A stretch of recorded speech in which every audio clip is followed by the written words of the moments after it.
أعوذ بالله من الشيطان الرجيم بسم الله الرحمن الرحيم الحمد لله رب العالمين الرحمن الرحيم مالك يوم الدين إياك نعبد وإياك نستعين اهدنا الصراط المستقيم صراط الذين أنعمت عليهم غير المغضوب عليهم ولا الضالين.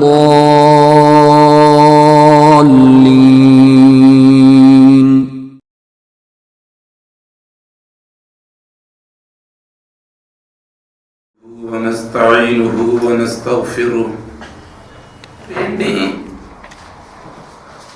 കീഴൊതുങ്ങിയിരിക്കുന്നു ആകാശവാസികൾ മുഴുവനും ഭൂവാസികൾ മുഴുവനും.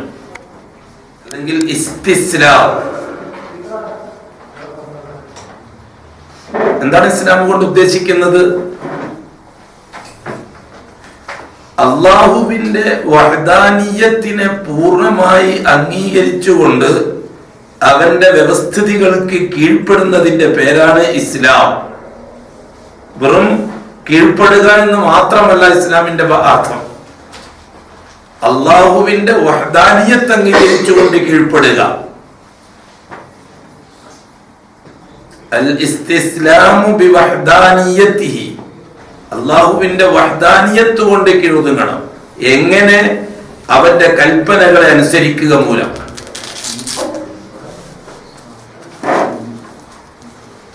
ഇതര സൃഷ്ടികളെ സംബന്ധിച്ചിടത്തോളം അള്ളാഹുവിന്റെ വഹ്ദാനിയത്ത് അംഗീകരിക്കുക എന്നത് അവരുടെ സൃഷ്ടിപ്പിന്റെ ഭാഗമാണ്. അതുകൊണ്ട് അള്ളാഹുവിന്റെ വഹ്ദാനിയത്തിനെ പറ്റിയുള്ള ചർച്ച അവർക്കിടയിലില്ല. വഹ്ദാനിയത്തിനെ സംബന്ധിച്ചുള്ള ചർച്ച അവർക്കിടയിലില്ല. സൂര്യൻ അതിനെ നിർമ്മിച്ച 1-ാം തീയതി മുതലേ അള്ളാഹുവിനെ അനുസരിച്ചു കൊണ്ടിരിക്കുകയാണ്. അതിന്റെ നിശ്ചയിക്കപ്പെട്ട ദിവസം തീരുന്നത് വരെ, ഖിയാമത്ത് നാൾ സംഭവിക്കുന്നത് വരെ അതിനെ അനുസരിപ്പിക്കാൻ വെളിയിൽ നിന്ന് ഒരു അധ്യാപകനോ ഒരു അധ്യാപനമോ ഒരു പ്രവാചകനോ ഒരു കിതാബോ ഉപയോഗപ്പെടുത്തിയിട്ടില്ല അല്ലാഹു സുബ്ഹാനഹു വ തആല. അതേപോലെ തന്നെ അതുമായി ബന്ധപ്പെട്ട മേഖലകൾ, ആ ലോകം, ചന്ദ്രൻ, സൂര്യൻ, നക്ഷത്രങ്ങൾ, ആ മേഖല. ഇനി ഭൂമിയിലുള്ള സൃഷ്ടികളെ എടുക്കും, അവരുടെയും കാര്യം അങ്ങനെ തന്നെയാണ്. അള്ളാഹു അനുസരിപ്പിക്കുന്നു അവരെ അള്ളാഹു ഉദ്ദേശിക്കുന്ന സമയം. അതുവരുടെ അവരുടെ ഉത്തരവാദിത്തം എന്താണ്? അള്ളാഹുവിന്റെ തസ്ബീഹിനും തഖ്ദീസിനും കഴിച്ചു കൂട്ടുക. യുസബ്ബിഹു ലഹു മാ ഫിസ് സമാവാതി വ മാ ഫിൽ അർദ്. മായുടെ ഉദ്ദേശം ആഖിലിനും ഗൈറു ആഖിലിനും ഉപയോഗിക്കുന്ന ഒരു പ്രയോഗമാണ് മാ. മൻ എന്ന് പറഞ്ഞാൽ മനുഷ്യരെ പോലെയുള്ളവർക്ക് വേണ്ടി ഉപയോഗിക്കുന്നത്. മാ ഉപയോഗിച്ചാൽ എല്ലാം പെട്ടു, സകലതും പെട്ടു. ഈച്ചയും പൂച്ചയും സസ്യങ്ങളും ചെടികളും സൂര്യനും നക്ഷത്രങ്ങളും കടലും മലയും എല്ലാം പെട്ടു. മാ പറഞ്ഞ യുസബ്ബിഹു ലില്ലാഹി മാ ഫിസ് സമാവാതി വ മാ ഫിൽ അർദ്. ആകാശങ്ങളിലുള്ളവകളെല്ലാം ഭൂമിയിലുള്ളവകളും അള്ളാഹുവിനെ തസ്ബീഹ് ചെയ്തുകൊണ്ടിരിക്കുന്നു. വേറെ ഒരു ജോലി അവർക്കില്ല. പിന്നെ അല്ലാഹു തആല ആവശ്യം വരുമ്പോൾ അവരെ ഉപയോഗപ്പെടുത്തും. അബാബിൽ പക്ഷികളെ ഉപയോഗപ്പെടുത്തിയതുപോലെ യൂനുസ് നബിക്ക് വേണ്ടി ഒരു മത്സ്യത്തെ ഉപയോഗപ്പെടുത്തിയതുപോലെ സുലൈമാൻ നബിക്ക് വേണ്ടി ഒരു പക്ഷിയെ ഉപയോഗപ്പെടുത്തിയതുപോലെ സ്വാലിഹ് നബിക്ക് വേണ്ടി ഒരു ഒട്ടകത്തെ ഉപയോഗപ്പെടുത്തിയതുപോലെ അസ്ഹാബുൽ കഹ്ഫിന് വേണ്ടി ഒരു പട്ടിയെ ഉപയോഗപ്പെടുത്തിയതുപോലെ ആദമിന്റെ ഒരു മകൻ കാബീലിന് വേണ്ടി കാക്കയെ ഉപയോഗപ്പെടുത്തിയതുപോലെ അങ്ങനെ പരിശുദ്ധ ഖുർആൻ ഒരുപാട് ഉദാഹരണങ്ങൾ പറഞ്ഞു തന്നിട്ടുണ്ട്. മനുഷ്യരല്ലാത്ത ജീവജാലങ്ങളെ പരിശുദ്ധ ഖുർആൻ ഉദാഹരണം പറഞ്ഞു തരുന്നതിന്റെ അതിന്റെ കഥ അതാണ്, അതിന്റെ രഹസ്യം അതാണ്, അതിന്റെ ഹിക്മത്ത് അതാണ്, എന്നല്ലാതെ കഥ പറഞ്ഞല്ല. അല്ലാഹു തആല മനുഷ്യരല്ലാത്ത സൃഷ്ടികളെ സൃഷ്ടിച്ചതിന്റെ പിറകിലുള്ള ലക്ഷ്യം എന്താണെന്ന് നമുക്ക് ബോധ്യപ്പെടുത്തി തരാൻ വേണ്ടിയിട്ടാണ്. നമുക്കെന്ന് പറഞ്ഞാൽ മനുഷ്യർക്ക്. പിന്നെ അത് ചരങ്ങളുടെ കഥ, ഇനി അചരങ്ങളുടെ കഥ എടുക്കും. അല്ലാഹു സുബ്ഹാനഹു വ തആല വസ്തുക്കളെ ഉപയോഗിച്ചിട്ടുണ്ട്. ഏതുപോലെ മൂസ അലൈഹിസ്സലാത്തു വസ്സലാമിന് വേണ്ടി ചെങ്കടലിനെ ഉപയോഗിച്ചതുപോലെ, ഹൂദ് നബിക്കും സാലിഹ് നബിക്കും വേണ്ടി പർവ്വതങ്ങളെ ഉപയോഗിച്ചതുപോലെ, നൂഹ് നബിക്ക് വേണ്ടി തിരമാലകളെ ഉപയോഗിച്ചതുപോലെ, ഇങ്ങനെ വേറെയും പല സംഭവങ്ങൾ, മറിയം ബീവിക്ക് വേണ്ടി ഈത്തപ്പനെ ഉപയോഗിച്ചതുപോലെ,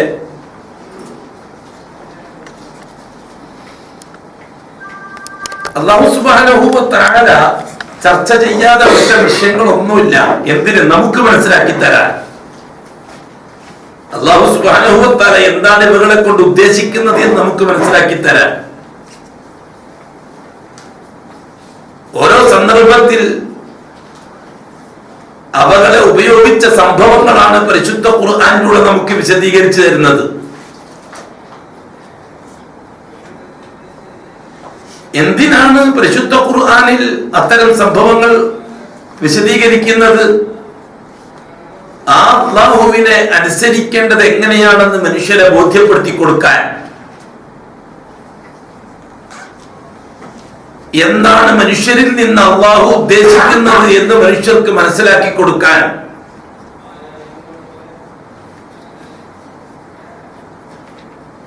പക്ഷെ എന്താണ് വ്യത്യാസം?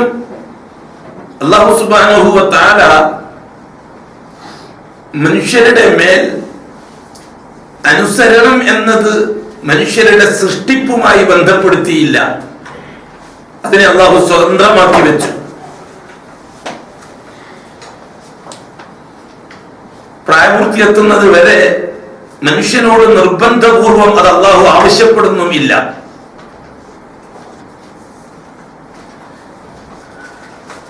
ഒരു ഈച്ചക്ക് അല്ലെങ്കിൽ ഒരു ജീവിക്ക്, ഒരു പ്രാണിക്ക് അല്ലാഹുവിനെ അനുസരിക്കാൻ അതിന്റെ നിശ്ചിത പ്രായം വരണം എന്ന നിബന്ധന വെച്ചിട്ടില്ല അല്ലാഹു തആല. ജനിച്ച് വീഴുമ്പോൾ തന്നെ അനുസരണത്തിലായിക്കൊണ്ട് വളരുകയാണ് ആ ജീവി, ഏത് സമയത്തായാലും. മനുഷ്യരുടെ കാര്യത്തിൽ അല്ലാഹു തആല സ്വീകരിച്ച രീതി എന്താണ്? പ്രായപൂർത്തിയെത്തിയതിന് ശേഷം അനുസരണം ആവശ്യപ്പെടുകയാണ് അല്ലാഹു തആല അവനോട്. അതുവരെ ആകാശലോകത്ത് ഏതൊരു റബ്ബിന്റെ, ഏതൊരു അല്ലാഹുവിന്റെ റുബൂബിയത്തിന് ഷഹാദത്ത് പറഞ്ഞിട്ടാണോ ഈ മനുഷ്യൻ ഭൂമിയിലേക്ക് വന്നത്, ആ ഷഹാദത്തിന്റെ തുടർച്ച ആവശ്യപ്പെടുകയാണ് ഭൂമിയിൽ മനുഷ്യനോട്. അതൊരു സംഭവമാണ്, വളരെ ഗൗരവമായിട്ട് നാം കാണേണ്ട ഒരു സംഭവമാണ്. ഈമാൻ, തൗഹീദ് എന്നിത്യാദി വിഷയങ്ങളെ ഈ ഭൂമിയുടെ പുറന്തലിക്ക് മുകളിൽ നമ്മുടെ ചുറ്റുകാടുകൾ വെച്ചുകൊണ്ട് പഠിച്ചെടുത്താൽ പൂർണ്ണമായി തൗഹീദിനെ ഉൾക്കൊള്ളാൻ നമുക്ക് കഴിയാതെ വരും. പരിശുദ്ധ ഖുർആൻ എവിടെ നിന്ന് തുടങ്ങിയോ അവിടെ നിന്ന് നമ്മൾ തുടങ്ങണം. പരിശുദ്ധ ഖുർആൻ അത് എങ്ങനെ തുടർന്നുവോ അങ്ങനെ തന്നെ നമ്മളും തുടർന്നു പോകണം. പരിശുദ്ധ ഖുർആൻ ചർച്ച എവിടെയാണോ അവസാനിപ്പിക്കുന്നത് അവിടെ തന്നെ നാമും അവസാനിപ്പിക്കണം. എങ്കിൽ മാത്രമേ നമ്മുടെ ഈമാൻ സഹിയാക്കി എടുക്കാൻ പറ്റുള്ളൂ. അതൊരു വലിയ വലിയ സംഭവമാണ്. പരിശുദ്ധ ഖുർആനെ അല്ലാഹു സുബ്ഹാനഹു വ തആല നിങ്ങൾക്ക് വിശദീകരിച്ചു തരാൻ വേണ്ടിയിട്ട് ഇറക്കി എന്ന് പറഞ്ഞത് ഇത് തന്നെയാണ് വിശദീകരണം. അള്ളാഹു എവിടെ നിന്നാണോ അവന്റെ വഹ്ദാനിയത്തിന്റെ ചർച്ച ആരംഭിക്കുന്നത് അവിടെ നിന്ന് നമ്മളും ആരംഭിക്കണം. എവിടുന്നാണ് അല്ലാഹു സുബ്ഹാനഹു വ തആല ഇത് ആരംഭിച്ചിരിക്കുന്നത്? അല്ലാഹു തആല തന്നെ പറഞ്ഞു, ആകാശ ലോകത്ത് അർവാഹിന്റെ ആലമുൽ അർവാഹ് അല്ലെങ്കിൽ ആലമുൽ അംറിൽ നിന്ന് ആരംഭിച്ചതാണ് മനുഷ്യനുമായിട്ടുള്ള ഈ ബന്ധവും മനുഷ്യനുമായിട്ടുള്ള ഈ ചർച്ചയും. തുടക്കത്തിൽ അല്ലാഹു തആല മനുഷ്യനെ കൊണ്ട് ഷഹാദത്ത് പറയിപ്പിക്കുന്നത് അല്ലാഹുവിന്റെ റുബൂബിയത്തിലാണ്. ഭൂമിയിൽ വെച്ചല്ല, ആകാശ ലോകത്ത് വെച്ച്. അപ്പൊ ആകാശ ലോകവും മനുഷ്യനും തമ്മിലുള്ള ബന്ധം, അതെ, മനുഷ്യൻ എന്ന സൃഷ്ടി ആകാശലോക സൃഷ്ടിയാണ്. നമ്മളതിനെ ഭൗതികം എന്ന് എത്ര വിശേഷിപ്പിച്ചാലും മനുഷ്യൻ എന്ന സൃഷ്ടി കേവല ഭൗതികമാകുകയില്ല. പിന്നെ ഭൗതികവുമായിട്ട് മനുഷ്യർക്കുള്ള ബന്ധം അല്ലാഹു സുബ്ഹാനഹു വ തആല മനുഷ്യരിലൂടെ എന്താണോ ലക്ഷ്യമിടുന്നത്, എന്താണോ ഉദ്ദേശിക്കുന്നത്, അത് പ്രാവർത്തികമാക്കാനുള്ള ഒരു പ്രവർത്തന മേഖല, ഇത് മാത്രമാണ് ഭൗതിക ലോകവുമായിട്ട് മനുഷ്യർക്കുള്ള ബന്ധം, അഥവാ ആലമുദ്ദുന്യ. 4 മേഖലകളാണ് മനുഷ്യ ജീവിതത്തിന് അള്ളാഹു തെരഞ്ഞെടുത്തിരിക്കുന്നത്. അള്ളാഹു തആല മനുഷ്യ ജീവിതത്തിന് വേണ്ടി തെരഞ്ഞെടുത്തിരിക്കുന്നത് 4 മേഖലകളാണ്. ആലമുൽ അർവാഹ്, ആലമുദ്ദുന്യ, ആലമുൽ ബർസഖ്, ആലമുൽ ആഖിറ. ആലമുൽ അർവാഹ് അതാണ് ആരംഭ കാലഘട്ടം. ഒരു മനുഷ്യന്റെ ജീവിതം കഴിച്ചുകൂട്ടാൻ അല്ലാഹ് നിശ്ചയിച്ച മേഖലകളിൽ ഒന്നാമത്തെ മേഖല അർവാഹിന്റെ ലോകമാണ്. അർവാഹിന്റെ ലോകത്തിന് വേറൊരു പേരും കൂടിയുള്ളത് ആലമുൽ അംർ, കൽപ്പനകളുടെ ലോകം. അള്ളാഹുവിന്റെ കൽപ്പനകൾ പൂർണ്ണമാകുന്നതും അത് വേർതിരിക്കപ്പെടുന്നതും അത് ക്രോഡീകരിക്കപ്പെടുന്നതും ചർച്ച ചെയ്യപ്പെടുന്നതും ഉത്തരവാദിത്തപ്പെട്ട ഉദ്യോഗസ്ഥർക്ക് അത് വിഹിതിച്ചു കൊടുക്കുന്നതും ഇതെല്ലാം ആലമുൽ അംറിൽ വെച്ചാണ്.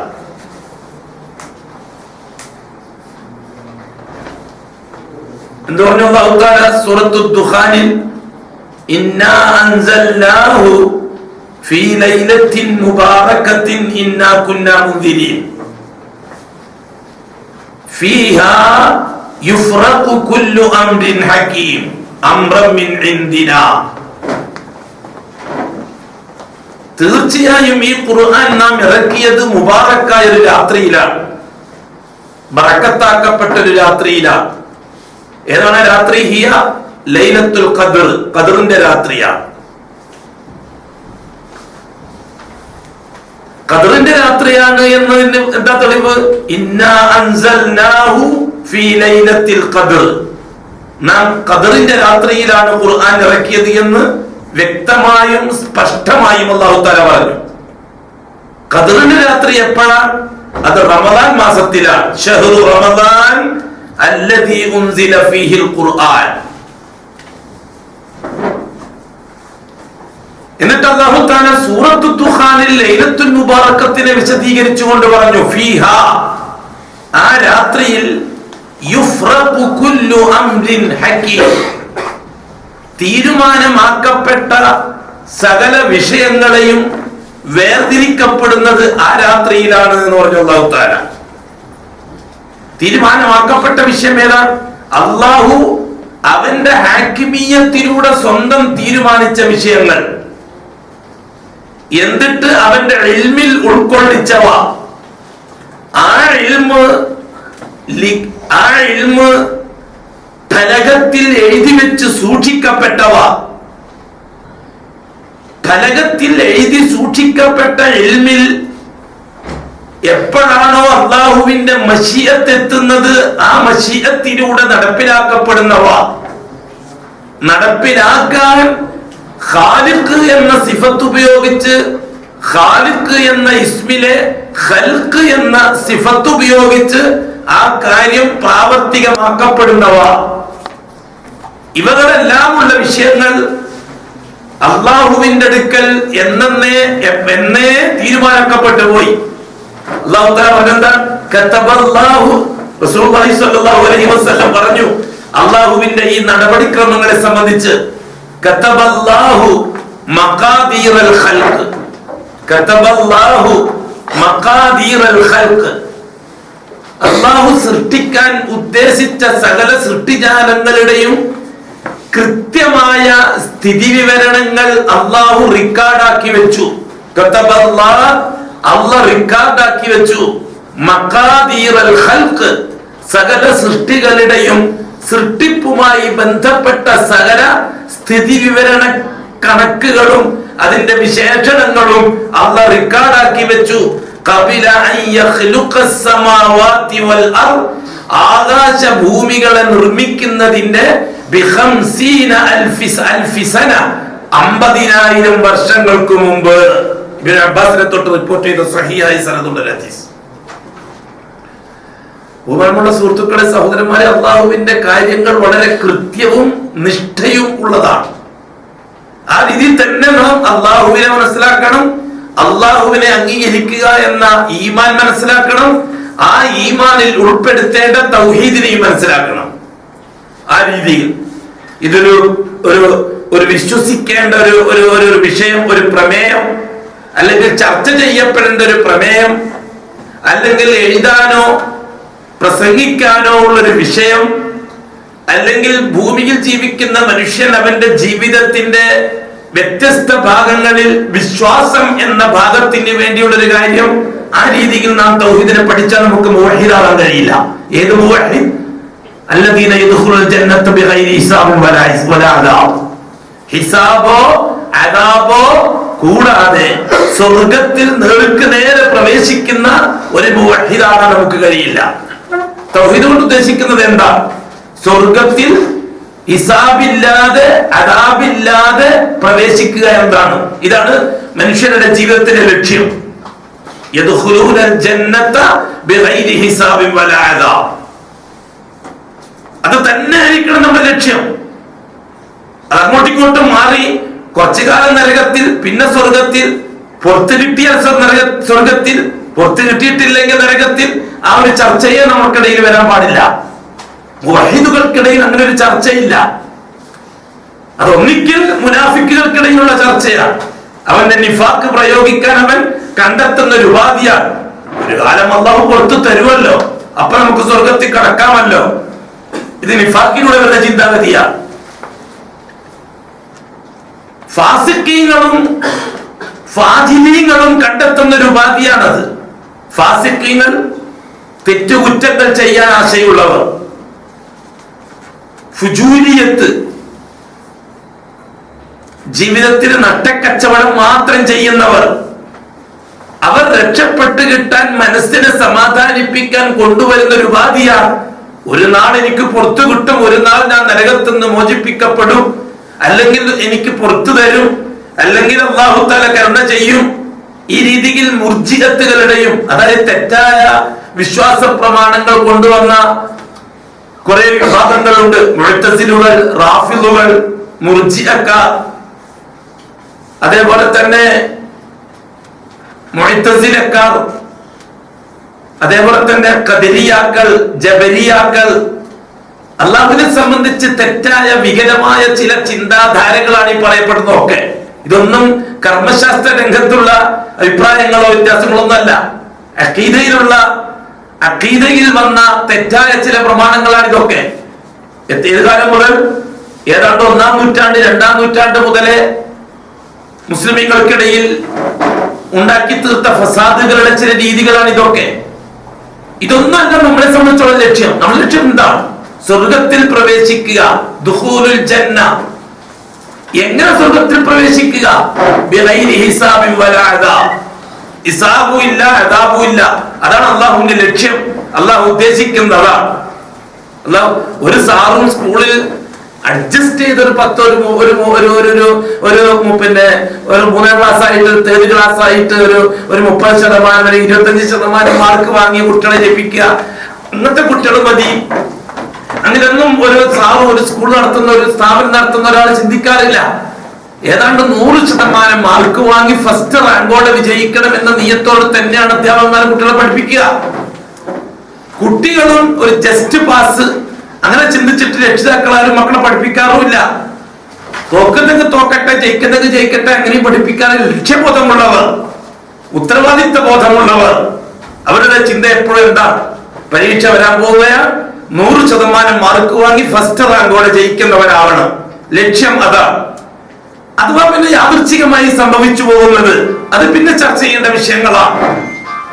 എന്റെ പ്രിയപ്പെട്ട സഹോദരങ്ങളെ, സഹോദരിമാരെ, നമ്മളൊരു വിഷയത്തെ സംബന്ധിച്ച് ചർച്ച ചെയ്യുമ്പോൾ അത് ഗൗരവത്തോടുകൂടി തന്നെ അതിന്റെ തുടക്കം മുതലേ അതിന്റെ ശരിയായ ഉത്തരവാദിത്വമുള്ളവർ എങ്ങനെയാണോ പഠിപ്പിച്ചു തന്നത് അവിടെ നിന്ന് തന്നെ നമ്മൾ തുടങ്ങുകയും അതിലൂടെ തന്നെ സഞ്ചരിക്കുകയും അവിടെ എവിടെയാണോ നിർത്തിവെച്ചത് അവിടെ തന്നെ നാം നിർത്തുകയും എന്നിട്ട് നാം ഒരു മുവഹിദായി അള്ളാഹുവിന്റെ മുമ്പിൽ ചെന്നെത്തുകയും ചെയ്യുക.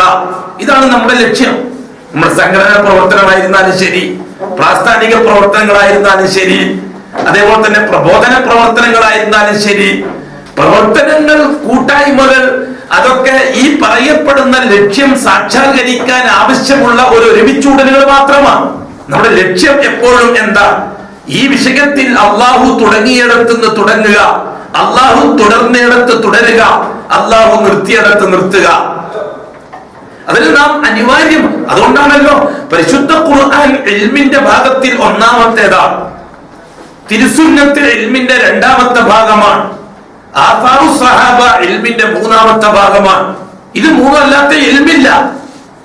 ഇൽമ് മൂന്ന് കാര്യങ്ങളാണ്. ഒന്ന് മാ ഖാല അല്ലാഹ്, രണ്ട് വമാ ഖാല റസൂലുള്ളാഹ്, മൂന്നാമത്തേത് ആസാറു സഹാബ. അല്ലാഹു തആല പറഞ്ഞു തന്നത്, അള്ളാന്റെ റസൂല് വിശദീകരിച്ചു തന്നത്, സഹാബാക്കൾ പ്രവർത്തിച്ച് കാണിച്ചു തന്നത്. അതിന്റെ അപ്പുറത്ത് ദീന്റെ തെളിവുകളില്ല. അതിന്റെ അപ്പുറത്തുള്ള ഇമാമികൾ, അതേപോലെ തന്നെ മശായിഖുകൾ, മുഹദ്ദിഖുകൾ, മുഹദ്ദിസുകൾ, ഇവരൊക്കെ ചെയ്ത സേവനങ്ങൾ എന്താ? അള്ളാഹു എന്താണോ പറഞ്ഞത് അതേപോലെ പിറകിലുള്ളവർക്ക് പറഞ്ഞു കൊടുക്കലാണ്. അള്ളാന്റെ റസൂൽ എന്താണോ പറഞ്ഞത് അത് അതേപോലെ വിശദീകരിച്ചു കൊടുക്കലാണ്. സഹാബാക്കൾ എന്താണോ ആ വിഷയത്തിൽ പ്രാവർത്തികമാക്കിയത് അത് അതേപോലെ പറഞ്ഞു കൊടുക്കലാണ്. പിന്നെ വരുന്നവർ വ്യാഖ്യാനത്തിലേക്ക് കടക്കാറുണ്ട്, അഭിപ്രായങ്ങളിലേക്ക് കടക്കാറുണ്ട്, ആറാറുകൾ, അഭിപ്രായങ്ങൾ, അതേപോലെ തന്നെ ഗവേഷണങ്ങൾ, ഇസ്തിംബാത്തുകൾ, ഇജ്തിഹാദാത്തുകൾ, ഇവകളൊക്കെ ഖുർആനിലും ഹദീസിലും ആസാറുകളിലും നടക്കും. പൂർവികന്മാരും പിൻഗാമികളും ഇക്കാര്യത്തിലുള്ള വ്യത്യാസം എന്താ? പൂർവികന്മാർ അല്ലാഹു തആല എന്താണോ പറഞ്ഞത് അത് അതേപോലെ മനസ്സിലാക്കി കൊടുക്കാൻ മെനക്കെട്ടവർ, റസൂലുള്ളാഹി തങ്ങൾ എന്താണോ പഠിപ്പിച്ചത് അത് അതേപോലെ മനസ്സിലാക്കി കൊടുക്കാൻ മെനക്കെട്ടവർ, സഹാബാക്കൾ എന്താണോ പ്രാവർത്തികമാക്കിയത് അത് അതേപോലെ മനസ്സിലാക്കി കൊടുക്കാൻ മെനക്കെട്ടവർ. ചെറിയ ഉദാഹരണം പറഞ്ഞുതരാം. തഫ്സീറുകൾ, അതേപോലെ തന്നെ ഹദീസുകൾ 3, 4, 5 നൂറ്റാണ്ടുകൾ മുതൽ ഇങ്ങോട്ടാണ് വരാൻ തുടങ്ങിയത്. 1-ാം നൂറ്റാണ്ട്, 1-ാമത്തെ കർണ്, 1-ാമത്തെ തലമുറ റസൂലുള്ളാഹി തങ്ങളുടെ തലമുറ, 2-ാമത്തത് സഹാബാക്കളുടെ തലമുറ, 3-ാമത്തത് താബിഈകളുടെ തലമുറ, 4-ാമത്തത് തബഉ താബിഈങ്ങളുടെ തലമുറ. ഈ 4 തലമുറകളും അവരുടെ ആസാറുകളും ഏതാണ്ട് 400 കൊല്ലക്കാലം നിലനിന്നിരുന്നു ചരിത്രത്തിൽ. റസൂലുള്ളാഹി തങ്ങളുടെ കാലഘട്ടം 1-ാം നൂറ്റാണ്ട്, പിന്നെ വന്ന 2-ാം നൂറ്റാണ്ട്, പിന്നെ 3, 4 നൂറ്റാണ്ടുകൾ. റസൂലുള്ളാഹി തങ്ങൾക്ക് ശേഷം 400 കൊല്ലത്തോളം ഇതിന്റെ ആസാറുകൾ, അടയാളങ്ങൾ നിലനിന്നിരുന്നു. ആ 400 കൊല്ലത്തിനുള്ളിൽ എന്തൊക്കെയാണോ സംഭവിച്ചത് അത് ആവർത്തിക്കുക എന്നതാണ് ഇസ്ലാമിക ഭരണം കൊണ്ട് ഉദ്ദേശിക്കുന്നത്. അത് ആവർത്തിക്കുക. ആ 3, 4 തലമുറകൾ എന്താണോ പറഞ്ഞത് അത് തന്നെ ആവർത്തിച്ച് പറയുക. എന്താണോ ചെയ്തത് ആവർത്തിച്ച് ചെയ്യുക. എന്താണോ അവര് ചിന്തിച്ചത് അത് ആവർത്തിച്ച് ചിന്തിക്കുക. പുതിയ ചിന്തയില്ല, പുതിയ ഗവേഷണങ്ങളില്ല, പുതിയ ചർച്ചകളില്ല, പുതിയ പ്രവർത്തികളില്ല, ഒന്നുമില്ല. അത് മുഴുവനും എന്തായിരിക്കും? ആറാറുകൾ, അഭിപ്രായങ്ങളായിരിക്കും. ഇമാം അഹ്മദ് ഹംബൽ റഹ്മഹുല്ലാഹ് പറഞ്ഞതുപോലെ ലാ തർഗബന്ന അനിൽ ഹദീസ് വഅഹ്ലിഹി, ലാ തർഗബന്ന അനിൽ ഹദീസ് വഅഹ്ലിഹി, അർറയ്യു ലൈലുൻ വൽ ഹദീസു നഹാറു. ഹദീസിനെ തൊട്ടും ഹദീസിന്റെ അഹ്ലുകാരെ തൊട്ടും നിങ്ങൾ പിന്തിരിഞ്ഞു കളയണ്ട. ഹദീസിൽ നിന്ന് നിങ്ങൾ പിന്തിരിഞ്ഞു പോകണ്ട. ഹദീസിന്റെ അഹ്ലുകാർ, അഹ്ലുൽ ഹദീസ്, അവരെയും നിങ്ങൾ ഒഴിവാക്കണ്ട. എന്തുകൊണ്ടെന്നറിയുമോ? അഭിപ്രായങ്ങൾ, ഗവേഷണങ്ങൾ അത് രാത്രിയാണ്. ഹദീസ് പകലാണ് എന്ന് പറഞ്ഞു ഇമാം അഹ്മദ് റഹ്മത്തുള്ളാഹി. എന്താണ് പറഞ്ഞ വാക്കിന്റെ അർത്ഥം? അല്ലാഹു സുബ്ഹാനഹു വ തആല മുഅ്മിനുകൾക്ക് അവരുടെ ഈമാനിനെ നിലനിർത്തിക്കൊണ്ടു പോകാനുള്ള ഈ മുഴുവൻ ഏർപ്പാടുകളും ഖുർആൻ അല്ലാഹു തആല ഇറക്കിയത് എന്തിനു വേണ്ടിയിട്ടാണ്? ഭൂമിയിൽ ജീവിക്കുന്ന മനുഷ്യർ അവരുടെ ഈമാൻ യഥാസ്ഥാനത്ത് ഉപയോഗിച്ച് രക്ഷപ്പെടാൻ വേണ്ടിയിട്ടാണ്. പ്രവാചകനെ അയച്ചത് എന്തിനു വേണ്ടിയിട്ടാണ്? മുഅ്മിനുകൾക്ക് ഈമാനെ നിലനിർത്തിക്കൊണ്ടു പോകേണ്ടത് എങ്ങനെയാണെന്ന് പഠിപ്പിക്കാൻ വേണ്ടിയിട്ടാണ്. സഹാബാക്കളെ എന്തിനാണ് പരിശീലിപ്പിച്ചത്? മുഅ്മിനീങ്ങൾക്ക് ഈമാനിനെ പ്രായോഗികമാക്കേണ്ടത് എങ്ങനെയാണെന്ന് തലമുറകൾക്ക് പഠിപ്പിച്ചു കൊടുക്കാൻ വേണ്ടിയിട്ടാണ്. ഏർപ്പാടുകൾ കംപ്ലീറ്റ് ഈമാന് വേണ്ടിയിട്ടാണ്. അഅ്മാൽ ഈമാന് വേണ്ടിയിട്ടാണ്. അഖ്ബാർ ഈമാന് വേണ്ടിയിട്ടാണ്. ആസാറുകൾ ഈമാന് വേണ്ടിയിട്ടാണ്. മുആശറ ഈമാന് വേണ്ടിയിട്ടാണ്. അതേപോലെ തന്നെ മുആമല ഈമാന് വേണ്ടിയിട്ടാണ്. ഇബാദാത്ത് ഈമാന് വേണ്ടിയിട്ടാണ്. ഈമാനിയാത്ത് ഈമാന് വേണ്ടിയിട്ടാണ്. മലക്കുകളെ വിശ്വസിക്കണം എന്ന് പറഞ്ഞത് അള്ളാഹുവിലുള്ള വിശ്വാസം ഉറപ്പിക്കാനാണ്. കിതാബുകൾ വിശ്വസിക്കണം എന്ന് പറഞ്ഞത് അള്ളാഹുവിനുള്ള ഈമാൻ ഉറപ്പിക്കാനാണ്. ഖിയാമത്ത് നാളിൽ വിശ്വസിക്കണം എന്ന് പറഞ്ഞത് അങ്ങനെ ഒന്നുണ്ടെന്ന് അംഗീകരിച്ചു കൊടുക്കാനല്ല, അള്ളാഹുവിനുള്ള ഈമാൻ ഉറപ്പിക്കാനാണ്. അള്ളാഹുവിന്റെ ഖദർ അഥവാ അള്ളാഹുവിന്റെ ഇടപെടലുകൾ. എന്താണ് ഖദർ അള്ളാഹു ഉദ്ദേശിക്കുന്നത്? അള്ളാഹുവിന്റെ വ്യവസ്ഥാപിതമായ ഇടപെടലുകൾ. അത് അള്ളാഹുവിന്റേത് മാത്രമാണെന്ന് അംഗീകരിക്കലാണ് ഖദറിന്റെ ഈമാൻ. എന്താണ് ഈമാൻ ബിൽ ഖദർ? അള്ളാഹുവിന്റെ വ്യവസ്ഥാപിതമായ ഇടപെടലുകൾ അത് അള്ളാഹുവിൽ നിന്ന് മാത്രമാണ് എന്ന് അംഗീകരിച്ചു കൊടുക്കലാണ് ഖദറിലുള്ള ഈമാൻ. എന്തിനു വേണ്ടിയിട്ടുള്ളതാണത്? അള്ളാഹുവിനുള്ള ഈമാൻ ശരിപ്പെടുത്താൻ വേണ്ടിയിട്ടാണ്. എന്തിനാണ് രണ്ട് ഷഹാദത്ത് അല്ലാഹു ഏർപ്പാടാക്കിയിരിക്കുന്നത്? ഷഹാദത്തു അല്ലാ ഇലാഹ ഇല്ലല്ലാഹ്, ലാ ഇലാഹ ഇല്ലല്ലാഹ് എന്ന കലിമയിലുള്ള തൗഹീദിലെ ഷഹാദത്ത്, വ ഷഹാദത്തു അന്ന മുഹമ്മദർ റസൂലുള്ളാഹ്, മുഹമ്മദുർ റസൂലുള്ളാഹ് എന്ന കലിമയിലുള്ള റിസാലത്തിലുള്ള ഷഹാദത്ത്. എന്തിനു വേണ്ടിയിട്ടാണ്? അല്ലാഹുവിനുള്ള ഈമാൻ തഹ്ഖീഖ് ചെയ്യാൻ വേണ്ടിയിട്ടാണ്. 5 നേരത്തെ നിസ്കാരം അല്ലാഹുവിനുള്ള ഈമാൻ തഹ്ഖീഖ് ചെയ്യാനാണ്. സക്കാത്ത് അല്ലാഹുവിനുള്ള ഈമാൻ തഹ്ഖീഖ് ചെയ്യാനാണ്. നോമ്പ് അല്ലാഹുവിനുള്ള ഈമാൻ തഹ്ഖീഖ് ചെയ്യാനാണ്. ഹജ്ജ് അല്ലാഹുവിനുള്ള ഈമാൻ തഹ്ഖീഖ് ചെയ്യാനാണ്. മർമ്മപ്രധാനമായ വിഷയം അൽ ഈമാനു ബില്ലാഹ്. അടിസ്ഥാനപരമായ വിഷയം അൽ ഈമാനു ബില്ലാഹ്. അതുകൊണ്ടാണ് ഞാൻ പറഞ്ഞത് അത് എവിടെ നിന്ന് തുടങ്ങിയെന്ന് ഗൗരവത്തോടു കൂടി തന്നെ അതിന്റെ തുടക്കം നാം പരിശോധിക്കേണ്ടതുണ്ട്. അപ്പോഴേ ഉള്ളൂ ഒരു മുവഹ്ഹിദിനെ സംബന്ധിച്ചിടത്തോളം തൗഹീദ് ഒരു ഉത്തരവാദിത്തമുള്ള ജോലിയായി മാറുന്നുള്ളൂ. അല്ലെങ്കിൽ അവന്റെ ജീവിതത്തിന്റെ ഒരു ഭാഗമായിട്ട് മാത്രം തൗഹീദ് മാറും. ജീവിതത്തിന്റെ ഒരു ഭാഗം മാത്രമായിട്ട് തൗഹീദ് മാറും പറ്റുകയില്ല. ജീവിതം മുഴുവനും തൗഹീദായിട്ട് മാറണം. ജീവിതം മുഴുവനും തൗഹീദായിട്ട് മാറണം. അതിന്റെ പ്രൈമറി സ്റ്റേജ് ഇസ്ലാം, അതിന്റെ സെക്കൻഡറി സ്റ്റേജ് ഈമാൻ, അതിന്റെ ഫൈനൽ സ്റ്റേജ് ഇഹ്സാൻ. അങ്ങനെ തന്നെ പോണം. എല്ലാം കൂടി ഒന്നിച്ച് വാരിക്കൂട്ടാൻ കൊണ്ട് വെക്കട്ടോ നമുക്ക് നടക്കൂല. അങ്ങനെ വാരിക്കൂട്ടാൻ പറ്റുന്ന സാധനമല്ല ഇത്. കുറച്ച് ദിവസം കൊണ്ട് ഇതെല്ലാം കൂടി അങ്ങനെ ഇറക്കി കുടിച്ചേക്കാൻ പറ്റുന്ന ധാരണ മിഥ്യയാണ്. അത് ബുദ്ധികേടാണ്. അങ്ങനെ പരിപാടി പ്രവാചകന്മാര് പഠിപ്പിച്ചിട്ടില്ല. പ്രവാചകന്മാരെ കൊണ്ടു പഠിപ്പിച്ചിട്ടില്ല. ഓരോ നബിയെയും മൈതാനത്തിറക്കി ഈ 3 സ്റ്റേജ് പരിശീലിപ്പിച്ചു കൊടുക്കുകയായിരുന്നു അല്ലാഹു സുബ്ഹാനഹു വ തആല. മുഴുവൻ നബിമാരെ ചരിത്രം എടുക്കി. തുടക്കത്തിൽ ആദ്യത്തെ റസൂലായ നൂഹ് നബിയുടെ ചരിത്രം എടുക്കി. തുടർന്ന് ഇങ്ങോട്ട് ചരിത്രസന്ധിയിലെ പ്രവാചകനായ ഇബ്രാഹിം നബിയുടെ ചരിത്രം എടുക്കി. അവിടെ നിന്ന് ഇങ്ങോട്ട് ചരിത്രസന്ധിയിലെ പ്രവാചകനായ മൂസ അലൈഹിസ്സലാത്തു വസ്സലാമിന്റെ ചരിത്രം എടുക്കി. തുടർന്ന് ആദി നബിന്റെ, ഹൂദ് നബിന്റെയും സാലിഹ് നബിന്റെയും ചരിത്രം എടുക്കി. അവിടെ നിന്ന് ഇങ്ങോട്ട് ഇസ്ഹാഖി കുടുംബത്തിൽ യാക്കൂബ് നബിന്റെയും യൂസുഫ് നബിന്റെയും ചരിത്രം എടുക്കി.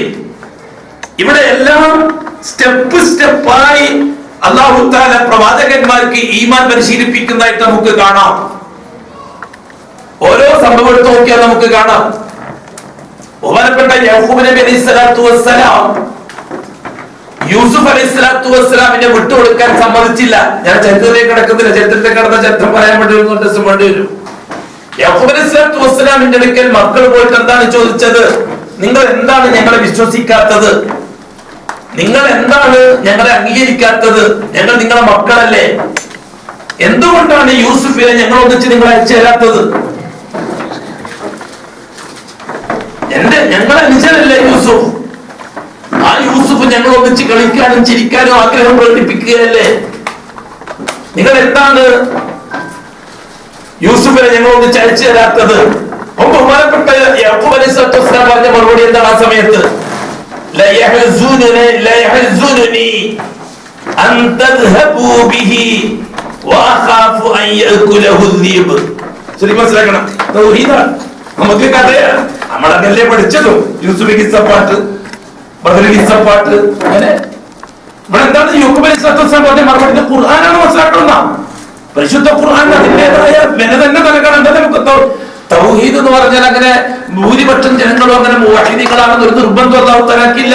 അല്ലാഹു പറഞ്ഞല്ലോ, വലൗ ശൈനാ ലആതൈനാ കുല്ല നഫ്സിൻ ഹുദാഹാ വലാകിൻ ഹഖൽ ഖൗലു മിന്നി ലഅംലഅന്ന ജഹന്നം മിനൽ ജിന്നത്തി വന്നാസി അജ്മഈൻ. അതെന്റെ സൗകര്യം അല്ലാഹു തആല പറഞ്ഞു. അതെന്റെ ഇഷ്ടം. ഞാൻ സൃഷ്ടിച്ച സൃഷ്ടികൾ, ഞാൻ തീറ്റിപ്പോറ്റുന്ന സൃഷ്ടികൾ, ഞാൻ ഭക്ഷണം കൊടുക്കുന്ന സൃഷ്ടികൾ, ഞാൻ വെള്ളം കൊടുക്കുന്ന സൃഷ്ടികൾ, ഞാൻ ശുദ്ധവായു നൽകി ശ്വസിപ്പിച്ച് ജീവിപ്പിക്കുന്ന സൃഷ്ടികൾ, ഞാൻ വെളിച്ചം നൽകിയവർ, ഞാൻ ഏർപ്പാടാക്കിയവർ, ഞാൻ ആരാണ്? അല്ലാഹ്. യോഗ്യതയുള്ള പറച്ചൻ, അർഹതയുള്ള പറച്ചൻ, അതൊക്കെ ചെയ്തത് ഞാൻ. അതിൽ നിന്നൊരു ചെറിയ ന്യൂനപക്ഷത്തെ സ്വർഗത്തിൽ കൊണ്ടുപോയി പാർപ്പിക്കും, അതെന്റെ ഇഷ്ടം. മഹാഭൂരിപക്ഷത്തെ നരകത്തിൽ കൊണ്ടുപോയി ഒതുക്കും, അത് എന്റെ ഇഷ്ടം. ചോദ്യം ചെയ്യാൻ നിങ്ങളെ കൊണ്ട് ആരെ കൊണ്ട് പറ്റും? അല്ലാഹു ചോദിക്കുക. അല്ലാഹ്ക്ക് ന്യായം അന്യായം പഠിപ്പിക്കുക ഇപ്പൊ നമ്മളെ ജോലി തന്നെ. അല്ലാഹ് പറഞ്ഞത് ന്യായമായോ? അല്ലാഹ് പറഞ്ഞത് അത് ശരിയാണോ? അല്ലാഹു അങ്ങനെ പറഞ്ഞത് ശരിയാവോ? അങ്ങനെ നരകത്തിലേക്ക് അങ്ങനെ അയക്കാൻ പറ്റുമോ? സ്വർഗത്തിലേക്ക് ഇങ്ങനെ അയക്കാൻ പറ്റുമോ? എന്താണ് കാര്യം? അല്ലാഹു എന്താണെന്ന് അറിയില്ല. അതുകൊണ്ട് തന്നെ അല്ലാഹുവിന്റെ സിഫാത്തുകൾ എന്താണെന്ന് അറിയില്ല, അല്ലാഹുവിന്റെ ഏർപ്പാട് എന്താണെന്ന് അറിയില്ല, അല്ലാഹുവിന്റെ ഹക്കിമിയത്തിന്റെ രീതി എന്താണെന്ന് അറിയില്ല, അല്ലാഹു കാര്യങ്ങൾ നടത്തുന്ന തദബ്ബുരിയത്തിന്റെ രീതി എന്താണെന്ന് അറിയില്ല, അല്ലാഹുവിന്റെ നിർമ്മാണ രീതി ഖൽഖിയത്ത് എന്താണെന്ന് അറിയില്ല, അതേപോലെ തന്നെ അല്ലാഹുവിന്റെ മുൽക്കിയത്ത്, അവന്റെ ഉടമസ്ഥത അധികാര രീതി എന്താണെന്ന് അറിയില്ല. അപ്പൊ നമ്മൾ സാധാരണ നാട്ടുരാജാക്കന്മാരുടെ രീതി വെച്ചിട്ട് നമ്മൾ അള്ളാഹുവിനെ വിലയിരുത്തും. നാട്ടുരാജാക്കന്മാരോടും ഭരണാധികാരികളോടും പറയും പോലെ നമ്മൾ അള്ളാഹുവിനോട് പറയാൻ തുടങ്ങും. ഭരണാധികാരികളെ മാറ്റും പോലെ നമ്മൾ അള്ളാഹിനെയും മാറ്റും. തെരഞ്ഞെടുത്തിട്ട് അനീതി ചെയ്യുന്ന ഭരണാധികാരികളെ മാറ്റിയിട്ട് നീതി ചെയ്യുന്നവരെ തെരഞ്ഞെടുക്കലുണ്ടല്ലോ നമ്മൾ. അതേമാതിരി അള്ളാഹിനെ മാറ്റിയിട്ട് വേറെ അള്ളാഹിനെ തെരഞ്ഞെടുക്കാൻ നമ്മൾ വിലക്കെടാൻ മൊത്തം മടിച്ചു വരുന്നല്ല. അള്ളാഹുവല്ലാത്ത ശക്തികളെ നാം തെരഞ്ഞെടുത്തിട്ടുണ്ട്, അള്ളാഹുവല്ലാത്ത വ്യക്തികളെ നാം തെരഞ്ഞെടുത്തിട്ടുണ്ട്, അള്ളാഹുവല്ലാത്ത വസ്തുക്കളെ നാം തെരഞ്ഞെടുത്തിട്ടുണ്ട്, അള്ളാഹുവിന്റേതല്ലാത്ത അധികാരങ്ങളെ നാം തെരഞ്ഞെടുത്തിട്ടുണ്ട്, അള്ളാഹുവിന്റേതല്ലാത്ത വ്യവസ്ഥിതികളെ നാം തെരഞ്ഞെടുത്തിട്ടുണ്ട്, അള്ളാഹുവിന്റെ ഇടപെടലുകളല്ലാത്ത മറ്റിടപെടലുകളുടെ സ്വാധീനത്തെ നാം പൂർണ്ണമായും വിശ്വസിക്കുകയും അതിലേക്ക് നാം ചാഞ്ഞുകയും ചെയ്തിട്ടുണ്ട്, ഇത്തിമാദ് ചെയ്യുകയും ചെയ്തിട്ടുണ്ട്. സമ്പത്തിനെ നാം തെരഞ്ഞെടുത്തിട്ടുണ്ട് പ്രശ്നപരിഹാരത്തിന്, അധികാരത്തെ നാം തെരഞ്ഞെടുത്തിട്ടുണ്ട് പ്രശ്നപരിഹാരത്തിന്, ആരോഗ്യത്തെ നാം തെരഞ്ഞെടുത്തിട്ടുണ്ട് പ്രശ്നപരിഹാരത്തിന്, സൗന്ദര്യത്തെ നാം തെരഞ്ഞെടുത്തിട്ടുണ്ട് പ്രശ്നപരിഹാരത്തിന്, സ്വാധീനത്തെ നാം തെരഞ്ഞെടുത്തിട്ടുണ്ട് പ്രശ്നപരിഹാരത്തിന്. എന്തുകൊണ്ടാണ് സംഭവിക്കുന്നത്? അള്ളാഹുവിലേക്ക് സഞ്ചരിക്കുക എന്ന ആ വഴി, ആ പാത, മുസ്തഖീമായ പാത, ആ പാതയിൽ എത്തിയിട്ടില്ല എന്നതുകൊണ്ടാണ്. ആ പാതയിൽ എത്താനുള്ള വഴിയെ സംബന്ധിച്ചാണ് പരിശുദ്ധ ഖുർആൻ നമുക്ക് പറഞ്ഞു തന്നുകൊണ്ടിരിക്കുന്നത്. ആ ഖുർആൻ ആ രീതിയിൽ പഠിക്കാൻ നമ്മൾ തയ്യാറാകുന്നില്ല. നമുക്കൊരു മിനിമം പരിപാടി ഉണ്ടാവും. ഇസ്ലാമിക പ്രബോധക സംഘത്തിന്റെ രീതി എന്താ? എല്ലാവർക്കും ഒരു മിനിമം പരിപാടി ഉണ്ടാവും. നമ്മളെ കേരളത്തിലെ കഥ എടുക്കി, KNM, കേരള നേതൃത്വ മുജാഹിദീൻ, ഒരു മിനിമം പ്രോഗ്രാം ഉണ്ട്. ജമാഅത്ത് ഇസ്ലാമി അവർക്കൊരു മിനിമം പ്രോഗ്രാം ഉണ്ട്. തബ്ലീഗ് അവർക്കൊരു മിനിമം പ്രോഗ്രാം ഉണ്ട്. അതേപോലെ തന്നെ മറ്റുള്ള പ്രസ്ഥാനങ്ങളുണ്ടല്ലോ, ദക്ഷിണ സംസ്ഥാനമൊക്കെ, എല്ലാവർക്കും ഒരു മിനിമം പരിപാടികളുണ്ട്. ആ മിനിമത്തിൽ നിന്നുകൊണ്ട് എല്ലാവരും കളിക്കും. മരിക്കുന്നത് വരെ മിനിമത്തിൽ നിന്ന് അങ്ങോട്ട് നീങ്ങൂല.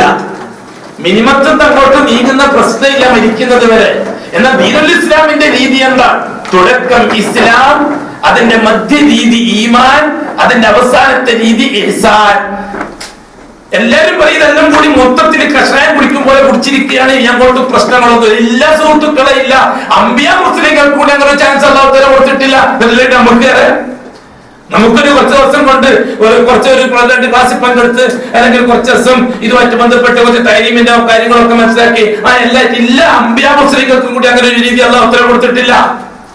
അള്ളാഹു തആല ഒരു രീതിയുടെ രീതിശാസ്ത്രമുണ്ട് ഈ വിഷയത്തിൽ. അതാണ് ഖുർആനിലൂടെ പഠിപ്പിച്ചുകൊണ്ടിരിക്കുന്നത്. ഖുർആൻ പഠിക്കുക, ഖുർആൻ മനസ്സിലാക്കുക എന്ന് പറഞ്ഞാൽ അതാണ്.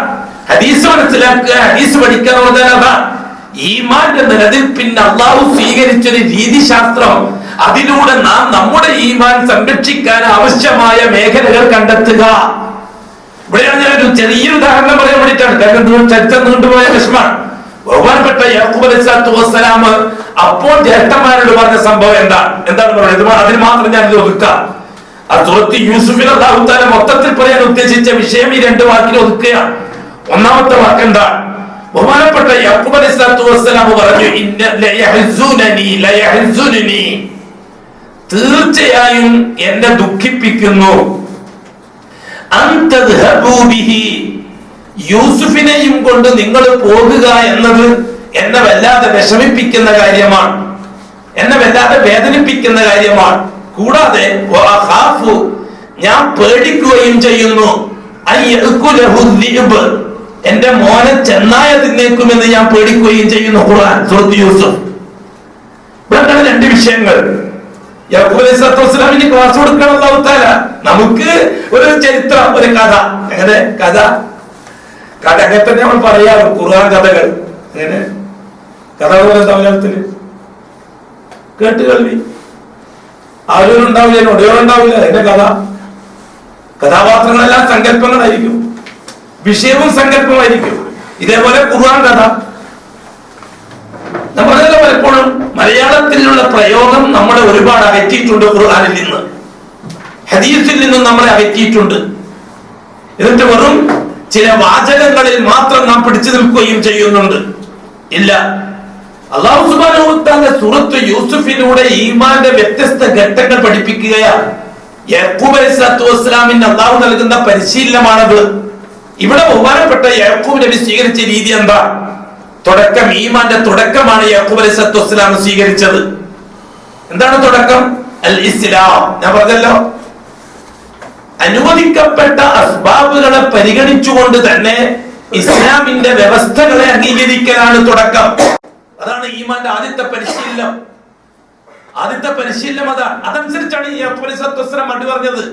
എന്താ പറഞ്ഞത് യാക്കൂബ് അലൈഹിസ്സലാത്തു വസ്സലാം? എനിക്ക് വിഷമം ഉണ്ടാവും എന്റെ മോൻ പോയാൽ, അതേപോലെ തന്നെ എന്റെ മോനെ ചെന്നായ തിന്നുമെന്ന് ഞാൻ പേടിക്കുകയും ചെയ്യുന്നു. ആരാണ് ബഹുമാനപ്പെട്ട യാക്കൂബ് അലൈഹിസ്സലാത്തു വസ്സലാം? മുവഹിദ, ലാ ഇലാഹ ഇല്ലല്ലാഹ് ആളാ. യാക്കൂബ് അലൈഹിസ്സലാത്തു വസ്സലാം അങ്ങനെയാണോ മറുപടി പറയേണ്ടത്? അല്ല. പിന്നെ എന്തിനാ അങ്ങനെ പറഞ്ഞത്? അതാണ് ഒരു മനുഷ്യന്റെ ഈമാന്റെ തുടക്കം, അതിന്റെ പ്രൈമറി സ്റ്റേജ് അതാണ് യാക്കൂബ് അലൈഹിസ്സലാത്തു വസ്സലാം കാണിച്ചത്. യാക്കൂബ് അലൈഹിസ്സലാത്തു വസ്സലാം അതും പറഞ്ഞിട്ട് മോനെ വിട്ടുകൊടുത്തു.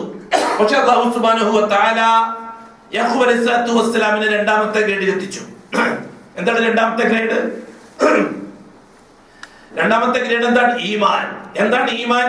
അനുവദിക്കപ്പെട്ട വസ്തുക്കൾക്കും അപ്പുറത്ത് അല്ലാഹുവിന്റെ ഇടപെടലുകളെ യാഥാർത്ഥ്യമാക്കിയെടുക്കുക.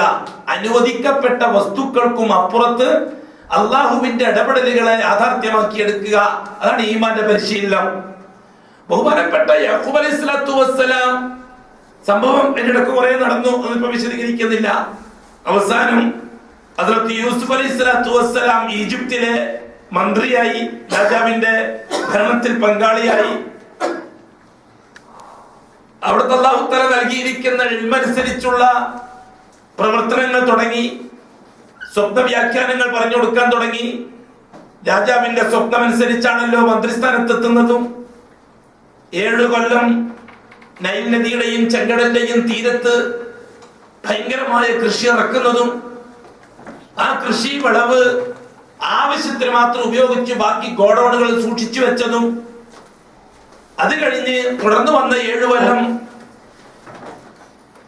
ആ ഗോഡൌണിൽ നിന്ന് സാധനങ്ങൾ റേഷനായി ഈജിപ്തിലെയും പരിസരത്തെയും സാധുക്കൾക്ക്, ജനങ്ങൾക്ക് സപ്ലൈ ചെയ്തതും, പിന്നെ 15ാമത്തെ കൊല്ലം നൈൽ നദിയുടെ തീരത്ത് വീണ്ടും ഇഷ്ടം പോലെ വിളവുകൾ ഉണ്ടാകാൻ തുടങ്ങിയപ്പോൾ ഗോഡൌണിലുള്ളത് മുഴുവനും ജനങ്ങൾക്ക് കൊടുത്ത് അവരെ ആവശ്യം പൂർത്തിയാക്കി കൊടുത്തതും ഈ അടിസ്ഥാനത്തിൽ ബഹുമാനപ്പെട്ട യാക്കൂബ് അലൈഹിസ്സലാത്തു വസ്സലാമിന്റെ കുടുംബത്തിന്റെ ദാരിദ്ര്യം പിടിപെട്ടു.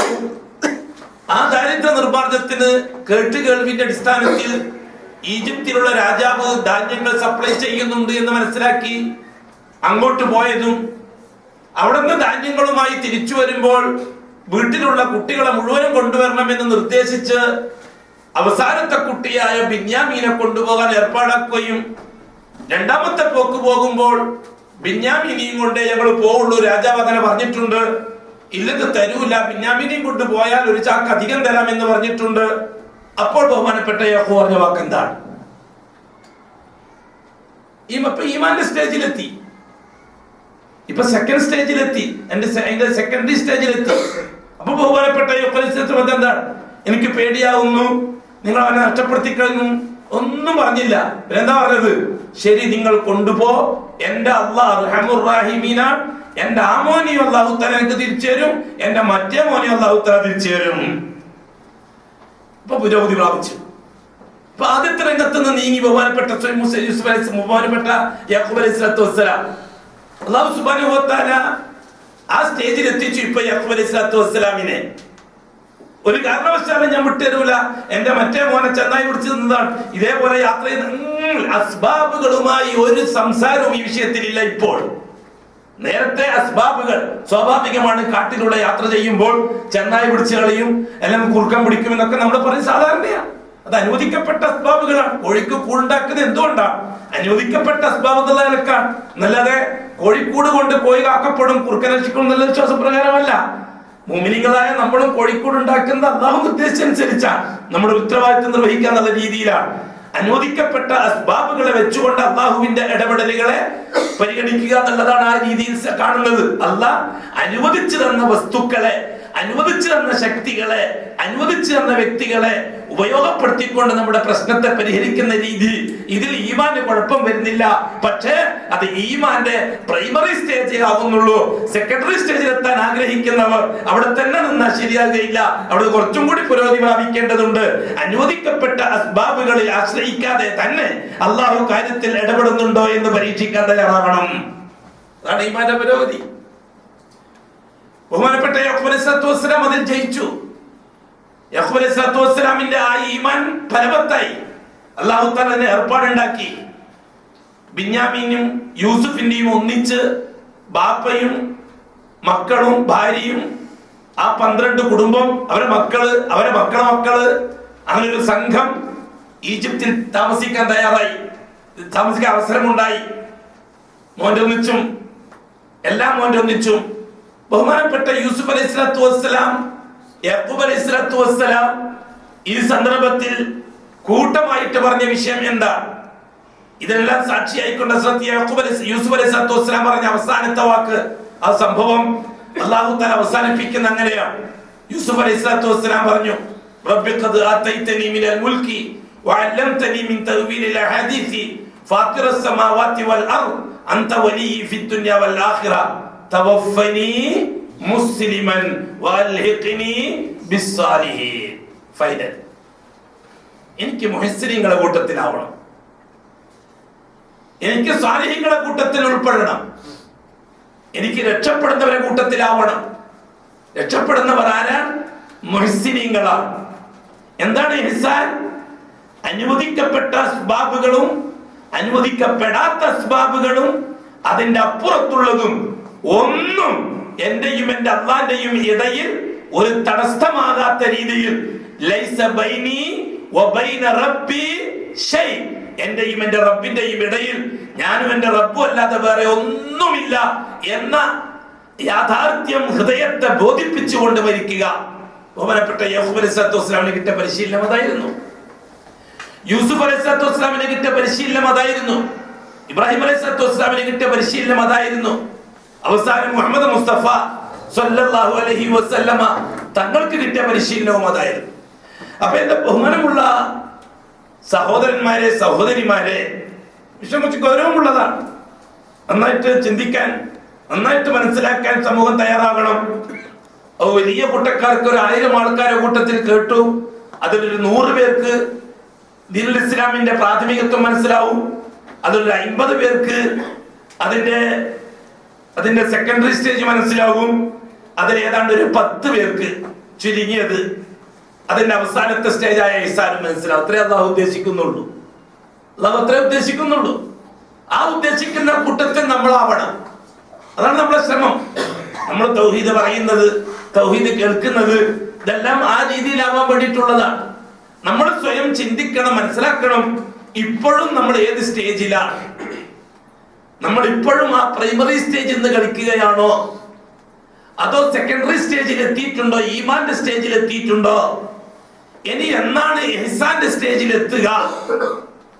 ഇഹ്സാന്റെ സ്റ്റേജിൽ എത്താനുള്ള എന്തെങ്കിലും ഒരു പ്രാഥമിക പരിശീലനം നമ്മുടെ മുമ്പിലുണ്ടോ? എന്നിത്യാദി കാര്യങ്ങളെ സംബന്ധിച്ച് നമ്മൾ നല്ല ബോധവാന്മാരായിരിക്കണം. ഓരോ ദിവസത്തെ സംബന്ധിച്ചും നാം ഹിസാബ് നടത്തുന്നവരാവണം. ഹാസിബു ഖബല അൻ തുഹാസബു. നമ്മളെ സംബന്ധിച്ച് ഹിസാബ് നടത്തിയാൽ മതി. വെളിയിലുള്ളവരെ സംബന്ധിച്ച് ഹിസാബ് നടത്തിയിട്ട് തൽക്കാലം സമയം കളയണ്ട. മറ്റുള്ളവരെ സംബന്ധിച്ച് ഹിസാബ് നടത്തേണ്ട ഉത്തരവാദിത്വം നമുക്കില്ല. അങ്ങനെ സമൂഹത്തിന് ഇൽമു കൊടുക്കുക എന്ന ഉത്തരവാദിത്വം ആമായ നിലക്ക് നമുക്ക് ഫർളായതല്ല. നമുക്ക് ആവശ്യമായ ഇൽമു നേടുക എന്നുള്ളതാണ് നമ്മുടെ മേൽ ഫർളായ വിഷയം. ഇൽമു എന്നത് അങ്ങനെ എല്ലാവർക്കും പൂർണ്ണമായി നേടാൻ പറ്റുന്ന ഒന്നല്ല. അംബിയാ മുർസലീങ്ങൾക്ക് പോലും പൂർണ്ണമായി ഇൽമു കൊടുത്തുകൊണ്ടല്ല അംബിയാ മുർസലീങ്ങളെ മൈതാനത്ത് അല്ലാഹു തആല ഇറക്കിയത്. ഉദാഹരണം കേൾക്കി. ബഹുമാനപ്പെട്ട മൂസ അലൈഹിസ്സലാത്തു വസ്സലാമിനോട് അവിടുത്തെ അനുയായികൾ ചോദിച്ചു, മൂസ നബിയെ, ഇന്നത്തെ ചുറ്റുപാടിൽ അള്ളാഹുവിനെ പറ്റി അറിയാൻ, പ്രവാചകനെ പറ്റി അറിയാൻ, ഇസ്ലാമിനെ പറ്റി അറിയാൻ, മറ്റുള്ള കാര്യങ്ങൾ അറിയാൻ നിങ്ങളെക്കാൾ അറിവുള്ളവർ വേറെ ആരെങ്കിലും ഉണ്ടോ? നിങ്ങളെ സമീപിക്കാൻ പറ്റുന്നവർ വേറെ ആരെങ്കിലും ഉണ്ടോ? എന്താ മൂസ നബി മറുപടി പറഞ്ഞത്? മൂസ അലൈഹിസ്സലാത്തു വസ്സലാം അഹങ്കാരത്തിന്റെ വാക്ക് പറഞ്ഞതല്ല, ഒരു നബി എന്ന നിലക്ക് പറഞ്ഞതാണ്, ഒരു റസൂൽ എന്നുള്ള നിലക്ക് പറഞ്ഞതാണ്. ഞാൻ മാത്രമേ ഉള്ളൂ, വേറെ ആരുമില്ല. നിങ്ങൾക്ക് പഠിക്കാനുള്ള കാര്യങ്ങൾ എന്നിൽ നിന്ന് തന്നെ പഠിക്കണം, വേറെ ആർക്ക് പഠിച്ചാലും ശരിയാവൂല. മൂസ അലൈഹിസ്സലാത്തു വസ്സലാം അഹങ്കാരത്തിൽ പറഞ്ഞതല്ലത്. കാരണം അള്ളാഹു നിയോഗിച്ച് വഹയ്യിറക്കുന്ന ഒരു നബി, ഒരു റസൂൽ എന്ന നിലക്ക് പറഞ്ഞതാണ്. പക്ഷെ അള്ളാഹു സുബ്ഹാനഹു വ തആല തിരുത്തി. ഓ മൂസ, നിങ്ങൾ ആ പറഞ്ഞത് ശരിയല്ല. ഇൽമുള്ളവർ വേറെയുണ്ട്, ഇൽമു വേറെയുണ്ട്, ഇൽമുള്ളവരും വേറെയുണ്ട്. ഒരു കാര്യം ചെയ്യും, അയാളെ കണ്ടെത്താൻ വേണ്ടി നിങ്ങൾ യാത്ര തിരിച്ചോളെ. ബഹുമാനപ്പെട്ട മൂസ അലൈഹിസ്സലാത്തു വസ്സലാം ഒരു കൂട്ടുകാരനെയും കൂട്ടി യാത്ര പുറപ്പെട്ടു. ആ സംഭവം സൂറത്തുൽ കഹ്ഫിൽ അല്ലാഹു വിശദീകരിക്കുന്നുണ്ട്. ഇപ്പൊ ഞാൻ അതും വിശദീകരിക്കാൻ മെനക്കെട്ടാൽ നമ്മുടെ സമയം പോകും. അവസരമായിട്ട് ഇൻഷാ അല്ലാഹ് വേണ്ടിടത്ത് വേണ്ട രീതിയിൽ നമുക്കത് വിശദീകരിക്കാൻ പറ്റുമോ നോക്കാം ഇൻഷാ അല്ലാഹ്. ഇവിടെ മനസ്സിലാക്കുന്ന വിഷയം എന്താണ്? ഇൽമ് 2 തരമാണ്. ഒന്ന് ഇൽമു ശരീഅ, ശരീഅത്തിന്റെ ഇൽമാണ്. രണ്ടാമത്തത് ഇൽമുൽ വിലായ, വിലായത്തിന്റെ ഇൽമാണ്. അള്ളാഹു തന്റെ കൂട്ടുകാർക്ക് കൊടുക്കുന്ന ഇൽമു വേറെ, നബിമാർക്ക് കൊടുക്കുന്ന ഇൽമു വേറെ. നബിക്കും റസൂലിനും കൊടുക്കുന്ന ഇൽമു വേറെ, കൂട്ടുകാർക്ക് കൊടുക്കുന്ന ഇൽമു വേറെ. ഇവിടെ അല്ലാഹു സുബ്ഹാനഹു വ തആല മൂസ അലൈഹിസ്സലാത്തു വസ്സലാമിനെ യാത്രയാക്കി വഴിയിൽ വെച്ച് അയാളെ കണ്ടുമുട്ടി. ഫവജദ അബ്ദൻ മിൻ ഇബാദിനാ ആതൈനാഹു റഹ്മത്തൻ മിൻ ഇൻദിനാ വഅല്ലംനാഹു മിൻ ലദുന്നാ ഇൽമാ. മൂസ അലൈഹിസ്സലാത്തു വസ്സലാം കണ്ടുമുട്ടിയ ആളെ സംബന്ധിച്ച് അല്ലാഹ് പറഞ്ഞു തന്നത്. അല്ലാഹ് പറഞ്ഞിട്ടാണല്ലോ നമ്മൾ ഈ കാര്യം അറിയുന്നത്. വേറെ രീതി നമുക്ക് മനസ്സിലാക്കാനില്ലല്ലോ. ഫവജദ, മൂസയും കൂട്ടുകാരനും കണ്ടുമുട്ടി. അബ്ദൻ മിൻ ഇബാദിനാ, നമ്മുടെ അടിമകളിൽ നിന്നൊരു അടിമയെ. ഏതാണ് അടിമ? ആതൈനാഹു റഹ്മത്തൻ മിൻ ഇൻദിനാ, നമ്മുടെ ഭാഗത്ത് നിന്ന് ഒരുപാട് അനുഗ്രഹങ്ങളെ അടിമക്ക് നാം ചെയ്തു കൊടുത്തിട്ടുണ്ട്. വഅല്ലംനാഹു, ആ അടിമക്ക് നാം പഠിപ്പിച്ചു കൊടുത്തിട്ടുണ്ട്. മിൻ ലദുന്നാ ഇൽമ, നമ്മുടെ അടുത്തുള്ള ചില പ്രത്യേക ഇൽമു നാം ആ വ്യക്തിക്ക് പഠിപ്പിച്ചു കൊടുത്തിട്ടുണ്ട്. അയാളെയാണ് മൂസ കണ്ടുമുട്ടിയത്. മൂസ അലൈഹിസ്സലാത്തു വസ്സലാം കാര്യം മനസ്സിലാക്കി. അല്ലാഹു തആല പറഞ്ഞ പിന്നെ അപ്പുറം കളിയില്ല. മൂസ അലൈഹിസ്സലാത്തു വസ്സലാമിനെ അയാളെ കണ്ടപ്പോൾ മൂസ അലൈഹിസ്സലാത്തു വസ്സലാം പറഞ്ഞ വാക്ക് എന്താ? ഹൽ അത്തബിഉക അലാ അൻ തുഅല്ലിമനി മിമ്മാ ഉല്ലിംത റുഷ്ദ. അല്ലാഹു തആല നിങ്ങൾക്ക് ഒരുപാട് കാര്യങ്ങൾ പഠിപ്പിച്ചു തന്നിട്ടുണ്ടെന്നാണല്ലോ പറഞ്ഞിരിക്കുന്നത്. ആ കാര്യങ്ങളൊക്കെ പഠിക്കാൻ ഞാൻ നിങ്ങളൊന്നിച്ചു കൂടട്ടെ? ഹൽ അത്തബിഉക, ഞാൻ നിങ്ങളൊന്നിച്ചു കൂടട്ടെ? ഞാനൊരു മുരീദായിട്ട് നിങ്ങളൊക്കെ കൂടട്ടെ? ഷേഖിന്റെ ഒന്നിച്ച് എനിക്കിതൊക്കെ പഠിപ്പിച്ചു തരുമോ? അപ്പൊ എന്താ അദ്ദേഹം പറഞ്ഞത്? ഇന്നക ലൻ തസ്തതിയ മഅയ സബ്റ. വേണ്ട മൂസ, ഒന്നും ഉപകാരമുള്ള ഇൽമല്ല, ഒന്നും പഠിച്ചിട്ട് കാര്യമില്ല മൂസ, നിങ്ങൾക്കത് ഉൾക്കൊള്ളാനും കഴിയില്ല. ആരോടാ പറയണേ? അള്ളാഹുവിന്റെ കലീമുള്ളാഹി, അള്ളാഹുവായിട്ട് സംസാരിച്ച മൂസ നബിയോടാ പറയണ വ്യക്തി. ഖുർആനാണ്. നിങ്ങൾക്ക് സഹിക്കാൻ പറ്റൂല, ആ ഇൽമ പഠിച്ചിട്ട് കാര്യവുമില്ല, ആ ഇൽമ മനസ്സിലാക്കിയിട്ട് ഒരു പ്രയോജനവുമില്ല, അപകടം വരാനേ സാധ്യതയുള്ളൂ. നമ്മളെ ജിന്നിന്റെ ഇൽമ പോലെ ആണ്. വല്ലാഹി തമ്പുരാനത്തെ, വല്ലാഹി അല്ലാഹുവിനെ തന്നെയാണ് സത്യം. മാ യൻഫഉ ഇൽമുൻ ലാ യൻഫഉ. അല്ലാഹു റസൂൽ ദുആ ചെയ്ത പോലെ ദുആ ചെയ്യാൻ സമയമായി നാം. അല്ലാഹുമ്മ ഇന്നി അഊദു ബിക മിൻ ഇൽമിൻ ലാ യൻഫഉ. അല്ലാഹുവേ, ഞാൻ നിന്നോട് കാവലത്തോട് പടച്ചവനെ, മിൻ ഇൽമിൻ ലാ യൻഫഉ, ഉപകാരമില്ലാത്ത ഇൽമിൽ നിന്ന്. ഇൽമാണ്, സംഗതി ഇൽമാണ്, പക്ഷെ ഉപകാരമില്ലാത്ത ഇൽമാണ്. ഈമാനിന് ഉപകാരമില്ല, അഅ്മാലിന് ഉപകാരമില്ല, അഖ്ലാഖിന് ഉപകാരമില്ല. മാത്രവുമല്ല, ഈമാനെ അപകടപ്പെടുത്തുന്ന ഇൽമാൻ, അഅ്മാലിനെ അപകടപ്പെടുത്തുന്ന ഇൽമാൻ, അഖ്ലാഖിനെയും അപകടപ്പെടുത്തുന്ന ഇൽമാൻ. ആ ഇൽമിൽ നിന്ന് കാവലം തേടാൻ അല്ലാഹു റസൂൽ അല്ലാഹുവോട് ദുആ ചെയ്തിട്ടുണ്ടെങ്കിൽ തീർച്ചയായിട്ടും നമ്മൾ എത്ര പ്രാവശ്യം ദുആ ചെയ്യണം? നാം അകപ്പെട്ടിരിക്കുന്ന മുസീബത്തിൽ നിന്ന് രക്ഷപ്പെട്ട് കിട്ടാൻ. ഉപകാരമില്ലാത്ത അറിവുകളെ കൊണ്ട് മനുഷ്യർക്കിടയിൽ ഫസാദുകളും ഫിത്നകളും വർദ്ധിക്കുകയും അള്ളാഹുവിന്റെ വഹ്ദാനിയത്തിനെയും പ്രവാചകന്റെ റിസാലത്തിനെയും മനസ്സിലാക്കി ഇസ്ലാമിൽ നിന്ന് ഈമാനിലേക്കും ഈമാനിൽ നിന്ന് ഇഹ്സാനിലേക്കും പുരോഗതി പ്രാപിക്കാൻ സ്വയം മെനക്കെടുകയും മറ്റുള്ളവർക്ക് അത് ഉണ്ടാക്കി കൊടുക്കണമെന്ന് സ്വയം മനസ്സിലാക്കി പ്രവർത്തിക്കുകയും ചെയ്യുന്ന ഒരു സമൂഹം അത്തരം ഇൽമുകളെ പാടെ മാറ്റിവെച്ച് പൂർണ്ണമായും ഒരു ഉപകാരവും, ഒന്നിക്കിൽ ഈമാനിന് ഉപകാരം, അല്ലെങ്കിൽ അഅ്മാലിന് ഉപകാരം, അല്ലെങ്കിൽ അഖ്ലാഖിന് ഉപകാരം, എന്തെങ്കിലും ഒരു തരത്തിലുള്ള ഉപകാരം ഇല്ലാത്ത ഇൽമുമായിട്ട് നാം 1-2 വർഷങ്ങളായി ബന്ധപ്പെടുകയും ആ ഇൽമിന്റെ ദുരിതത്തിൽ നിന്ന് അതിന്റെ ഈറ്റുനോവും പേറ്റുനോവും എല്ലാം മുസ്ലിം ഉമ്മത്ത് ഒന്നടങ്കം സഹിക്കേണ്ടി വരികയും ചെയ്തിട്ടുണ്ടെങ്കിൽ തീർച്ചയായും തീർച്ച ആരാണോ അതിന്റെ കാരണക്കാർ അവർ അതിന്റെ ഫലം അനുഭവിക്കുക തന്നെ ചെയ്യേണ്ടി വരും. അത്ര അപകടകാരികളാണ് അവർ. ആരാണോ അതിന്റെ കാരണക്കാർ അത്ര വലിയ അപകടകാരികളാണ് അവർ. 14 നൂറ്റാണ്ടിനിടയിൽ ഇത്രയും വലിയൊരു മുസീബത്ത് ഈ ഉമ്മത്തിന് അനുഭവിക്കേണ്ടി വന്നിട്ടില്ല. 14 നൂറ്റാണ്ടുകൾക്കിടയിൽ ഇത്രയും വലിയൊരു ശാപം ഈ ഉമ്മത്ത് ഏറ്റെടുക്കേണ്ടി വന്നിട്ടില്ല. ഏറ്റവും വലിയൊരു ശാപം അബ്ദുല്ലാഹി ഇബ്നു സബഇന്റെ നേതൃത്വത്തിൽ വന്ന ഷീഈ ചിന്താഗതിയായിരുന്നു. ഏറ്റവും വലിയ ശാപം. പക്ഷെ അതിനെയും അതിജീവിച്ചിട്ടുണ്ട് ഈ സമുദായം.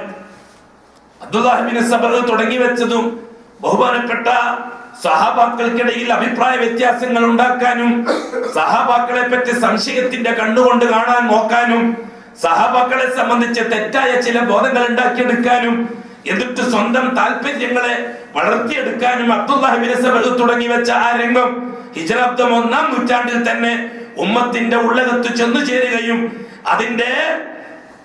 അതിന്റെ കറുകറുത്ത അധ്യായം എന്ന നിലയ്ക്ക് ആദ്യത്തെ രംഗം ഉസ്മാൻ റളിയല്ലാഹു തആല അൻഹുവിന്റെ വധത്തിൽ ചെന്നെത്തി. പിന്നെ അലി റളിയല്ലാഹു തആല അൻഹുവിന്റെ വധത്തിൽ, പിന്നെ ഹുസൈൻ റളിയല്ലാഹു അൻഹുവിന്റെ ഷഹാദത്തിൽ, ഇവരുടെയൊക്കെ ഷഹാദത്തിൽ ചെന്നെത്തുകയും തുടർന്നങ്ങോട്ട് 2-3 നൂറ്റാണ്ട് കാലത്തോടെ ജൂത സമൂഹത്തിന്റെ കയ്യിൽ ഒരു പാവയാകുകയും അവരെ വെച്ചുകൊണ്ട് ദീനുൽ ഇസ്ലാമിന്റെ ഉള്ളകത്ത് പുഴുക്കുത്തുകൾ ഉണ്ടാക്കി സലാഹിയത്തോടെ ഖുർആനും സുന്നത്തും വെച്ച് ആസാറുകളെ വെച്ച് ജീവിക്കുന്ന ഒരു സമൂഹത്തിന്റെ മനസ്സിലേക്ക് സംശയങ്ങൾ ഇട്ടുകൊടുത്ത് 14 നൂറ്റാണ്ട് കാലമായി കളിക്കുന്ന അവർ അതാത് കാലഘട്ടത്തിൽ ആ കളിയെ അതിജീവിക്കാൻ ഈ ഉമ്മത്തിന് കഴിഞ്ഞിട്ടുണ്ട്. എന്നാൽ മനസ്സിലാക്കിക്കൊള്ളുക, ഭൂലോകത്ത് ഈ 14 നൂറ്റാണ്ടുകളുടെ ചരിത്രത്തിനിടയിൽ ഇത്രയും വിനാശകരമായ ഒരു മുസീബത്ത് ഈ ഉമ്മത്തിന് എടുക്കേണ്ടി വന്നിട്ടില്ല. ചരിത്രം ചോദിച്ചു നോക്കിയാൽ അഅ്മാലിന്റെ കാര്യത്തിൽ ബുദ്ധിമുട്ടുകൾ ഏറ്റെടുക്കേണ്ടി വന്നിട്ടുണ്ടാവാം, അഖ്ലാഖിന്റെ കാര്യത്തിൽ ബുദ്ധിമുട്ടുകൾ ഏറ്റെടുക്കേണ്ടി വന്നിട്ടുണ്ടാവാം. ബഹുമാനപ്പെട്ട ഇമാം അഹ്മദ് ബിൻ ഹംബലിന്റെ കാലം പരിശുദ്ധ ഖുർആൻ മഖ്ലൂഖ് സൃഷ്ടിവാദം, ഖുർആന്റെ സൃഷ്ടിവാദം, ഖുർആൻ സൃഷ്ടിയാണ് എന്ന് രാജാക്കന്മാരും അവരെ പിന്താങ്ങുന്ന ആൾക്കാരും, സൃഷ്ടി അല്ല എന്ന് ഇമാം അഹ്മദ് ബിൻ ഹംബൽ റഹിമഹുല്ലാഹും അവരെ പിന്തുണക്കുന്നവരും ആ കാലഘട്ടത്തിലെ ഏറ്റവും വലിയ അഖീദയിൽ വന്ന മുസീബത്ത് അതായിരുന്നു.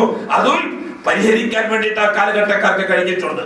തുടർന്ന് അങ്ങോട്ട് അങ്ങനെ ഒരു വാദം നിലനിൽക്കുന്നില്ല. ഹാറൂൻ റഷീദിന്റെ ഭരണകാലം മുതൽ ഇങ്ങോട്ട് ഒരു കാലഘട്ടത്തിലും അത്രയും ഒരു ചർച്ച ഇന്ന് സജീവമായിട്ട് കിടക്കുന്നില്ല.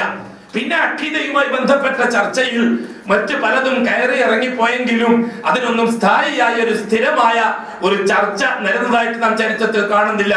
എന്നാൽ ഇന്നത്തെ ചുറ്റുപാടില് നിങ്ങൾ മനസ്സിലാക്കുക, ഭൂലോകം മുഴുവനും ഖുർആനും സുന്നത്തും ആസാറും അനുസരിച്ച് ജീവിക്കാൻ തയ്യാറാകുന്ന സാധാരണക്കാര് വളർന്നു വരുന്നുണ്ട് എന്ന കാഴ്ച ജൂത സമൂഹത്തിന് ബോധ്യപ്പെട്ടപ്പോൾ മസീഹുദ്ദജ്ജാലിന്റെ അവതാരത്തിന് വേണ്ടി കാത്തിരിക്കുന്ന ജൂതന്മാർ തീർച്ച ഖുർആനും സുന്നത്തും ആസാറും അനുസരിച്ച് ജീവിക്കുന്ന ഒരു ന്യൂനപക്ഷം ഭൂമിയിൽ നിലനിൽക്കുന്ന കാലത്തോളം മസീഹുദ്ദജ്ജാലിന്റെ വരവ് യാഥാർത്ഥ്യമാകുകയില്ലെന്ന് ചിന്തിച്ചവർ കോടിക്കണക്കിന് ഡോളറുകൾ ചെലവഴിച്ച് ലക്ഷക്കണക്കിന് മിഷണറിമാരെ ഉപയോഗിച്ച് ലക്ഷക്കണക്കിന് മുഹദ്ദിസുകളെയും മുഫസ്സിറുകളെയും സ്വന്തമായി അവരുടെ ഫാക്ടറിയിൽ നിന്ന് ഉത്പാദിപ്പിച്ച് നൂറ്റാണ്ടിന്റെ തുടക്കത്തിൽ തന്നെ ഈമാന്റെ കാര്യത്തിൽ, തൗഹീദിന്റെ കാര്യത്തിൽ, അല്ലാഹുവിന്റെ വഹ്ദാനിയത്തിന്റെ കാര്യത്തിൽ, ഹബീബിന്റെ റിസാലത്തിന്റെ കാര്യത്തിൽ പുഴുക്കുത്തുണ്ടാക്കാൻ വേണ്ടിയുള്ള ശ്രമം വിജയിച്ചതിന്റെ ഫലം ഇന്ന് ഈ ഉമ്മത്ത് കറുത്തരാവ് പോലെ അനുഭവിക്കുകയാണ്. ഇത് വേർതിരിച്ചറിയാൻ ഈ സമൂഹത്തിന് കഴിയണം. വെറും ഒരു പ്രാദേശിക പ്രശ്നമായോ സംഘടനാ പ്രശ്നമായോ പ്രാസ്ഥാനിക പ്രശ്നമായോ ഇതിനെ കണ്ടുകൂടാ. പരിശുദ്ധ ഖുർആൻ, തിരുസുന്നത്ത്, ആസാർ, മാ ഖാലല്ലാഹ് വമാ ഖാല റസൂലുള്ളാഹ് വആസാറു സഹാബ, തീർച്ച ഇത്തരം പ്രസ്ഥാനങ്ങൾ ഖുർആനെയും സുന്നത്തിനെയും ആസാറുകളെയും അവലംബമാക്കിക്കൊണ്ട് അഖീദയും ഫിഖ്ഹും നിലനിർത്തിക്കൊണ്ടു പോകുന്ന വ്യവസ്ഥാപിതമായ പ്രസ്ഥാനങ്ങളെ കൊണ്ട് മാത്രമേ ഭൂലോകത്ത് ശിർക്ക് ഇല്ലാതാക്കി തീർക്കാനും ബിദ്അത്ത് ഇല്ലാതാക്കി തീർക്കാനും കഴിഞ്ഞിട്ടുള്ളൂ.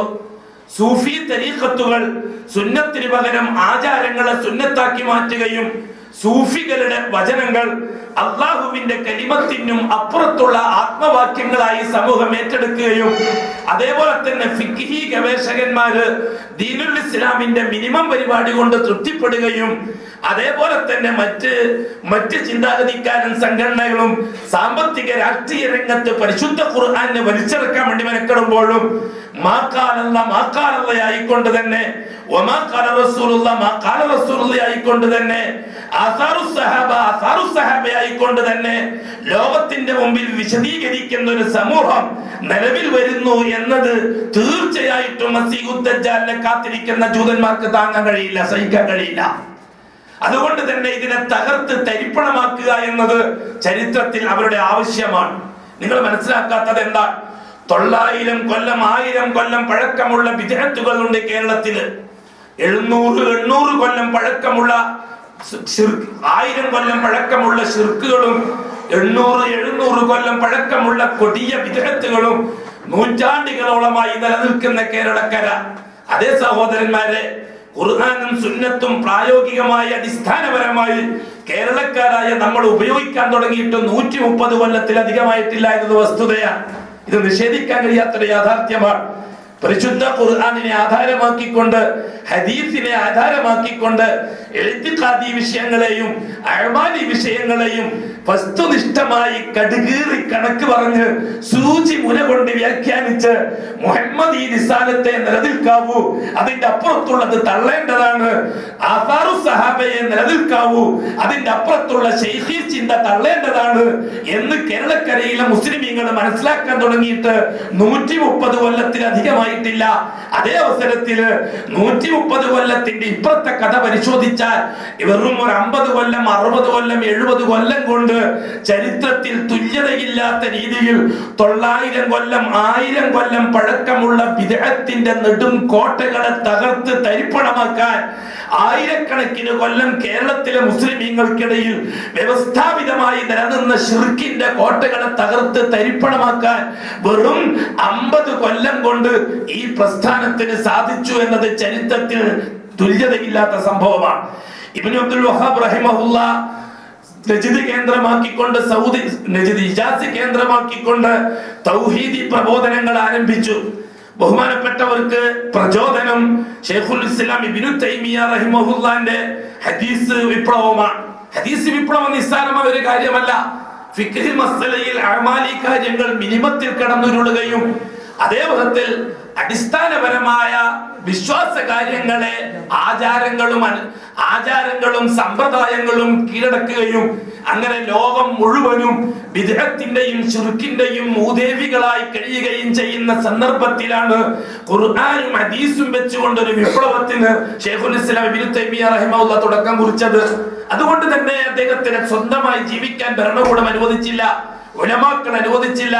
പൗരോഹിത്യത്തിന്റെ മതിൽക്കെട്ടുകൾ അവിടെ മേൽ ചാതിൽ വീണു. ബഹുമാനപ്പെട്ട ശൈഖുൽ ഇസ്ലാമിനെ അവർ ജയിലിൽ തള്ളി, വർഷങ്ങളോളം ജയിലിൽ കിടന്ന് നരകയാതന അനുഭവിച്ചു. അവസാനം ജയിലിൽ വെച്ച് അദ്ദേഹം ഷഹീദായി. ഡമസ്കസിലെ ഖബർസ്ഥാനിൽ അടക്കം ചെയ്തപ്പോൾ അത് അതോടുകൂടി അവസാനിച്ചു എന്ന് ചിന്തിച്ചവർക്ക് തെറ്റി. തുടർന്നങ്ങോട്ട് അതിൽ നിന്ന് ഒരുപാട് കർബലകൾ ഉണ്ടാകുകയാണ് ചെയ്തത്. അല്ലമ ഇക്ബാൽ പറഞ്ഞതുപോലെ ഹർ കർബല കെ ബാദ് ഇസ്ലാം ജിന്ദാ ഹോഗാ. ബഹുമാനപ്പെട്ട ഇബ്നു അബ്ദുൽ വഹാബ് റഹിമഹുല്ലാഹ് അവിടെ നിന്നുണ്ടാക്കിയെടുത്ത ഹദീസ് വിപ്ലവം, ഷാ വലിയുല്ലാഹി ദഹ്ലവി റഹിമഹുല്ലാഹ് ദില്ലി കേന്ദ്രമാക്കിക്കൊണ്ട് ആ വിപ്ലവത്തിന് ചൂട് കൊടുത്തു. പക്ഷേ ഹനഫി മേധാവിത്വത്തിന്റെ കീഴിൽ ഫിഖ്ഹിന്റെ സിമ്പിളുമായി വന്നവർ ആ ഹദീസ് വിപ്ലവത്തെ അടിച്ചമർത്തി തകർത്ത് തരിപ്പണമാക്കിയെങ്കിലും അതിൽ നിന്ന് കിട്ടിയ തരിമ്പ് ഉപയോഗിച്ച് ബഹുമാനപ്പെട്ട ദഹ്ലവി റഹിമഹുല്ലാന്റെ പിന്തുണക്കാർ ദയ്യുബന്ദി മസ്ലക്ക് ഉണ്ടാക്കി.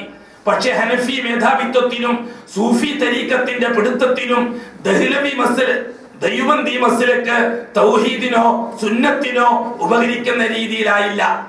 അതേപോലെ തന്നെയാണ് ബഹുമാനപ്പെട്ട ഇബ്നു അബ്ദുൽ വഹാബിന്റെ ചിന്തയുമായി സയ്യിദ് റഷീദ് റിളയും അദ്ദേഹത്തിന്റെ ഉസ്താദ് മുഹമ്മദ് അബ്ദുവും ഈജിപ്ത് കേന്ദ്രമാക്കിക്കൊണ്ട് ദീനീ പ്രവർത്തനത്തിൽ തുടക്കം കുറിച്ചത്. പക്ഷെ ജൂതനസാറാക്കളുടെ മേൽക്കൈയോടെ നടത്തിക്കൊണ്ടിരിക്കുന്ന സ്ഥാപനങ്ങളും അസ്ഹർ പോലെയുള്ള ദീനീ സ്ഥാപനങ്ങളും മറ്റും ബഹുമാനപ്പെട്ട ഇത്തരക്കാരുടെ ചിന്താഗതിയെ വേറൊരു ലൈനിലേക്ക് മാറ്റി അത് ഭൗതികവൽക്കരിക്കാൻ മെനക്കെട്ടു. ഇപ്പുറത്ത് ഹനഫി മേധാവിത്വം അടിച്ചമർത്തിയപ്പോൾ മറുഭാഗത്ത് അഖിലി മേധാവിത്വം അടിച്ചമർത്തി. ആ രണ്ട് ഭാഗത്തൂടെ നീങ്ങിയപ്പോൾ വീണ്ടും ഇബ്നു അബ്ദുൽ വഹാബ് റഹിമഹുല്ലാന്റെ ചിന്ത ഖുർആനും സുന്നത്തും വെച്ചുകൊണ്ട് തന്നെ ലോകത്തൊരു ഹദീസ് വിപ്ലവത്തിന് തുടക്കം കുറിച്ചപ്പോൾ അതിന്റെ ഗുണഫലമാണ് 50 കൊല്ലം കൊണ്ട് കേരളക്കാരായ നാം ആസ്വദിച്ചത് എന്ന് നാം മനസ്സിലാക്കണം. അത് നിസ്സാര വിഷയമല്ല. നിങ്ങളറിയോ, പരിശുദ്ധ ഖുർആന്റെ തഫ്സീർ കേരളത്തില് ഉപയോഗിക്കാൻ തുടങ്ങിയിട്ട് എത്ര വർഷമായി എന്നാണ് ചരിത്രം പഠിക്കുന്ന നിങ്ങൾക്ക് അറിയാമല്ലോ. മലയാളത്തിൽ ആകെ ഖുർആൻ ഷരീഫിന്റെ തഫ്സീർ ഇറങ്ങിയിട്ട് ആകെ 30 കൊല്ലത്തിന് പുറമേ ആയിട്ടുള്ളൂ. ഏറി വന്നാൽ അറബി മലയാളത്തില് ഏതാണ്ട് ഒരു 60-70 കൊല്ലം പഴക്കമുള്ള തഫ്സീറുകൾ കാണാം. ഹദീസിന്റെ കഥ പൂജ്യമാണ്. ഖുർആനെ സംബന്ധിച്ച് അത്രയുണ്ടെങ്കിലും ഹദീസിന്റെ അത്രയും പാരമ്പര്യം കേരളത്തിലില്ല. 1430 കൊല്ലമായി കേരളത്തിൽ ഇസ്ലാം ദീൻ വന്ന ചരിത്രപരമായ കാര്യങ്ങൾ മനസ്സിലാക്കാൻ ഇച്ചിരി പ്രയാസവും നേരിട്ടേക്കാം. അതുമല്ലെങ്കിൽ ഭാഗികമായി ചില കാര്യങ്ങളൊക്കെ മനസ്സിലാക്കിയവർക്ക് ഇത് ഉൾക്കൊള്ളാൻ കഴിഞ്ഞില്ല എന്നും വന്നേക്കാം. അതല്ല ഇവിടെ നമുക്ക് അടിസ്ഥാനപരമായ വിഷയം. അല്ലാഹു തആല എവിടെ നിന്ന് തുടങ്ങിയോ അവിടെ നിന്ന് നമ്മളും തുടങ്ങുക. അള്ളാഹു എങ്ങനെ തുടർന്നോ അങ്ങനെ നമ്മളും തുടരുക. അള്ളാഹു എവിടെ അവസാനിപ്പിച്ചോ അവിടെ നമ്മളും അവസാനിപ്പിക്കുക. നമ്മുടെ വകയായ ഒരു ഗവേഷണമോ നമ്മുടെ വകയായ ഒരു ഇജ്തിഹാദോ നമ്മുടെ വകയായ ഒരു ഇസ്തിംബാത്തോ ഈ വിഷയത്തിൽ നാം സ്വീകരിക്കാതിരിക്കുക. അപ്പോൾ നാം പറഞ്ഞു വന്ന വിഷയം എന്താണ്? അല്ലാഹു സുബ്ഹാനഹു വ തആല സൃഷ്ടികളുടെ കൂട്ടത്തിൽ നിന്ന് ഇത്തരം അഗാധമായ അമീഖായ ആഴമേറിയ ഡീപ്പായ ചിന്താഗതികൾ മനുഷ്യ സമൂഹത്തിന് വിട്ടുകൊടുത്തുകൊണ്ട് തന്നെയാണ് സൃഷ്ടികളുടെ കൂട്ടത്തിൽ ഏറ്റവും ഒടുവിലത്തെ സൃഷ്ടിയായ മനുഷ്യനെ നിർമ്മിക്കുകയും ഒരു ദിവസം അവരെ അള്ളാഹുവിന്റെ സന്നിധാനത്തിൽ ഒരുമിച്ച് കൂട്ടുകയും ആ സമ്മേളനത്തിൽ വെച്ച് അല്ലാഹു സുബ്ഹാനഹു വ തആല മനുഷ്യ സമൂഹത്തോട് മുഴുവനത്തിനോടും ആ ജോലിയുടെ ഒന്നാമത്തെ പ്രഖ്യാപനം നടത്തുകയും ചെയ്തത്. എന്താണ് ആ പ്രഖ്യാപനം? അലസ്തു ബിറബ്ബിക്കും അലസ്തു ബിറബ്ബിക്കും ഖാലൂ ബലാ ഷഹീദിനാ. ഇതാണ് ഒന്നാമത്തെ പ്രഖ്യാപനം. അല്ലാഹു തആല ചോദിച്ചു മനുഷ്യരോട് ആസകലം, അലസ്തു ബിറബ്ബിക്കും, ഞാനല്ലയോ നിങ്ങളെ റബ്ബ്? ഞാനല്ലേ നിങ്ങളെ റബ്ബ്? എന്നോട് നിങ്ങളോട് ആദം തൊട്ട് ഖിയാമത്ത് നാൾ വരെയുള്ള മനുഷ്യരാശി മുഴുവനത്തിനോട്, ഹിന്ദുവിനോട്, ക്രിസ്തുവിനോട്, ജൂതനോട്, മജൂസിയോട്, അന്ന് ഇതൊന്നുമില്ല. അന്ന് അല്ലാഹു ആദർശം പഠിപ്പിക്കാൻ തുടങ്ങിയിട്ടില്ല. മനുഷ്യർക്ക് അല്ലാഹു തആല ആവശ്യങ്ങൾ പൂർത്തിയാക്കാനുള്ള ബാലപാഠം മാത്രമേ ആകാശ ലോകത്ത് പഠിപ്പിച്ചിട്ടുള്ളൂ. ആദർശം പഠിപ്പിക്കാൻ തുടങ്ങിയിട്ടില്ല, അനുഷ്ഠാനം പഠിപ്പിക്കാൻ തുടങ്ങിയിട്ടില്ല, അഖ്ലാഖ് പഠിപ്പിക്കാൻ തുടങ്ങിയിട്ടില്ല, മുആശറാത്ത് മുആമലാത്ത് പഠിപ്പിക്കാൻ തുടങ്ങിയിട്ടില്ല. അതൊക്കെ അല്ലാഹു പിന്നീടാണ് പഠിപ്പിച്ചത്. ഉടമസ്ഥനായ അല്ലാഹു മനുഷ്യർക്ക് തുടക്കത്തിൽ മനസ്സിലാക്കി കൊടുത്ത വിഷയം നിങ്ങൾ റബ്ബാരാണ്. അലസ്തു ബിറബ്ബിക്കും, ഞാനല്ലയോ നിങ്ങളുടെ റബ്ബ്? ഖാലു, മനുഷ്യ സകലം മുഴുവനും പറഞ്ഞു, ബലാ, അതെ, ഷഹീദിന, ഞങ്ങൾ അതിന് ഷഹാദത്ത് പറയുന്നു. അഷ്ഹദു അല്ലാ റബ്ബ ഇല്ലല്ലാഹ്. എന്താണ് അതിന്റെ ഷഹാദത്ത്? അഷ്ഹദു അല്ലാ റബ്ബ ഇല്ലല്ലാഹ്. ആകാശ ലോകത്തെ വെച്ച് അല്ലാഹു തആല മനുഷ്യരാശിയിൽ നിന്ന് കരാറ് വാങ്ങിയ ഷഹാദത്തിലെ ഒന്നാമത്തെ ഭാഗമായിരുന്നു അത്. തുടർന്നാണ് അല്ലാഹു തആല ഭൂമിയിൽ മനുഷ്യവാസിക്ക് താമസം ഒരുക്കുന്നത്, മനുഷ്യ സമൂഹത്തിന്റെ ജീവിതം ഒരുക്കുന്നത്. ലക്കും ഫിൽ അർളി മുസ്തഖറുൻ വമതാഉൻ ഇലാഹി. നിങ്ങൾക്ക് ഭൂമിയിലാണ് ഇനി ജീവിതം, ഭൂമിയിലാണ് നിങ്ങൾ മരിക്കേണ്ടത്, ഭൂമിയിലാണ് നിങ്ങൾ ജീവിക്കേണ്ടത്. അല്ലാഹു സുബ്ഹാനഹു വ തആല ഭൂമിയിലെത്തിയ മനുഷ്യരോട് ആവശ്യപ്പെടുകയാണ്. എന്താണ് ആവശ്യപ്പെടുന്നത്? ഞാൻ റബ്ബാണെന്ന് നിങ്ങൾ ഷഹാദത്ത് പറഞ്ഞ അവസ്ഥക്ക് രണ്ടാമത്തെ ഷഹാദത്ത് നിങ്ങൾ പറയണം. അതെന്താണ്? ലാ ഇലാഹ ഇല്ലല്ലാഹ്. ഉലൂഹിയ്യത്തിലുള്ള ഷഹാദത്താണ് ഇനി ആവശ്യം. എന്താണ് ആ ഷഹാദത്ത്? അതുകൊണ്ട് അല്ലാഹു ഉദ്ദേശിക്കുന്നത് എന്താണ്? അതിലൂടെ വേണം പരിശുദ്ധ ഖുർആന്റെ താഴ്വരകളിലൂടെ നാം സഞ്ചരിക്കാൻ. ഈ രീതിയിൽ സഞ്ചരിക്കുമ്പോഴേ ഉള്ളൂ ഖുർആനിൽ നിന്ന് മുത്തുമണികൾ പരക്കി നമ്മുടെ ജീവിതത്തെ അലങ്കരിക്കാൻ നമുക്ക് കഴിയുള്ളൂ. ഉലൂഹിയ്യത്തിനെ മാറ്റി നിർത്തിക്കൊണ്ട് ആകാശ ലോകത്ത് സമ്മതിച്ചു കഴിഞ്ഞ റുബൂബിയ്യത്ത് ചർച്ചാ വിഷയമാക്കിക്കൊണ്ട് വല്ലാഹി ഈ ഉമ്മത്തിന് കരകയറാൻ സാധിക്കുകയില്ല. ഈ ഉമ്മത്തോട് ഈ ഭൂമിയിൽ അല്ലാഹു തആല ആവശ്യപ്പെട്ട ഷഹാദത്ത് ഉലൂഹിയ്യത്തിന്റേതാ. എന്തുകൊണ്ട്? റുബൂബിയ്യത്തിന്റെ അനുബന്ധം ഉലൂഹിയ്യത്തായതുകൊണ്ടാണ്. ആ ഉലൂഹിയ്യത്തിലുള്ള ഷഹാദത്തിന്റെ പ്രാവർത്തിക രീതി റിസാലത്തിലുള്ള ഷഹാദത്താണ്. അപ്പോൾ ഉലൂഹിയ്യത്തിലുള്ള ഷഹാദത്ത്, റിസാലത്തിലുള്ള ഷഹാദത്ത്, ഈ രണ്ട് ഷഹാദത്തിനെ സമന്വയിപ്പിച്ചുകൊണ്ട് മുന്നോട്ട് പോകുമ്പോഴാണ് ഈമാനിന്റെ വ്യത്യസ്ത ഘട്ടങ്ങൾ നാം അനുഭവിച്ചറിയുക. അത് പരിശുദ്ധ ഖുർആനിലൂടെ, ഖുർആന്റെ താഴ്വരകളിലൂടെ, ഖുർആന്റെ ഇടവഴികളിലൂടെ, ഖുർആന്റെ ചെങ്കുത്തായ വഴികളിലൂടെ, ഖുർആന്റെ മേലെ ഉയർന്ന വഴികളിലൂടെ, ഖുർആന്റെ സമതലപ്പിലൂടെ കയറിയും ഇറങ്ങിയും ചുറ്റി കറങ്ങുമ്പോൾ നമുക്ക് കിട്ടുന്ന മുത്തുകളെ, അതാണ് ഖുർആൻ പഠനത്തിലൂടെ നാം ഉണ്ടാക്കിയെടുക്കേണ്ടത്. എന്റെ ബഹുമാനമുള്ള സുഹൃത്തുക്കളെ, സഹോദരന്മാരെ, നമ്മൾ ഉദ്ദേശിച്ചത് കൊണ്ടുവരാ ബഹുമാനമുള്ളവരെ, നാം ഉദ്ദേശിച്ചത് രണ്ട് രീതിയാണ്. ഒന്ന്, ഇവിടെ നേരത്തെ നടന്നുകൊണ്ടിരുന്ന ഖുർആൻ ക്ലാസ്, തഅലീമുൽ ഖുർആൻ വൽ ഹദീസ്, ഖുർആനും ഹദീസും പഠിക്കുക എന്നുള്ള ആ ഒരു തസ്തിക ഇതിനു മുമ്പ് ഉണ്ടാവുകയും പിന്നീട് അങ്ങ് നിന്നുപോവുകയും ചെയ്തിട്ടുണ്ട്. അത് വീണ്ടും തുടരണമെന്നാണ് നാം ആഗ്രഹിച്ചത്. അന്ന് നാം അറിഞ്ഞിടത്തോളം സൂറത്തു തൗബ വരെ എത്തുകയും അതിനുശേഷം സൂറത്ത് യൂനുസിന്റെ അടുത്ത് നിർത്തുകയുമാണ് ചെയ്തത് എന്നാണ്. കുറച്ചാഴ്ചകൾ ഇൻഷാ അല്ലാഹ് ഈ ഉള്ളവൻ നിങ്ങളോടൊപ്പം ഉണ്ടാകും. അപ്പോൾ വരുന്ന ആഴ്ച മുതൽ ഏതാനും ആഴ്ചകൾ, ഇത്ര ആഴ്ച എന്ന് ഉറപ്പൊന്നും പറയാൻ കഴിയില്ല, ഏതാനും ആഴ്ചകൾ അതെന്താണ് ചെയ്യേണ്ടത് എന്ന കാര്യം, അത് നേരത്തെ നടന്നതുപോലെ ഖുർആൻ ആയത്തുകളിൽ മാത്രം നിന്നുകൊണ്ട് ഒരു ക്ലാസ് ആയിട്ട് പോണമോ, അഥവാ ഞാനുള്ള ആഴ്ചകൾ ഇതിന്റെ ബാക്കിയായിട്ട് നസീഹത്ത് തുടരാൻ അനുസരിച്ച് അല്ലേ എന്താ ചെയ്യേണ്ടത്? തിരിച്ചെടുത്ത ആഫിയത്ത് അല്ലാഹു ഔദാര്യപൂർവ്വം മടക്കി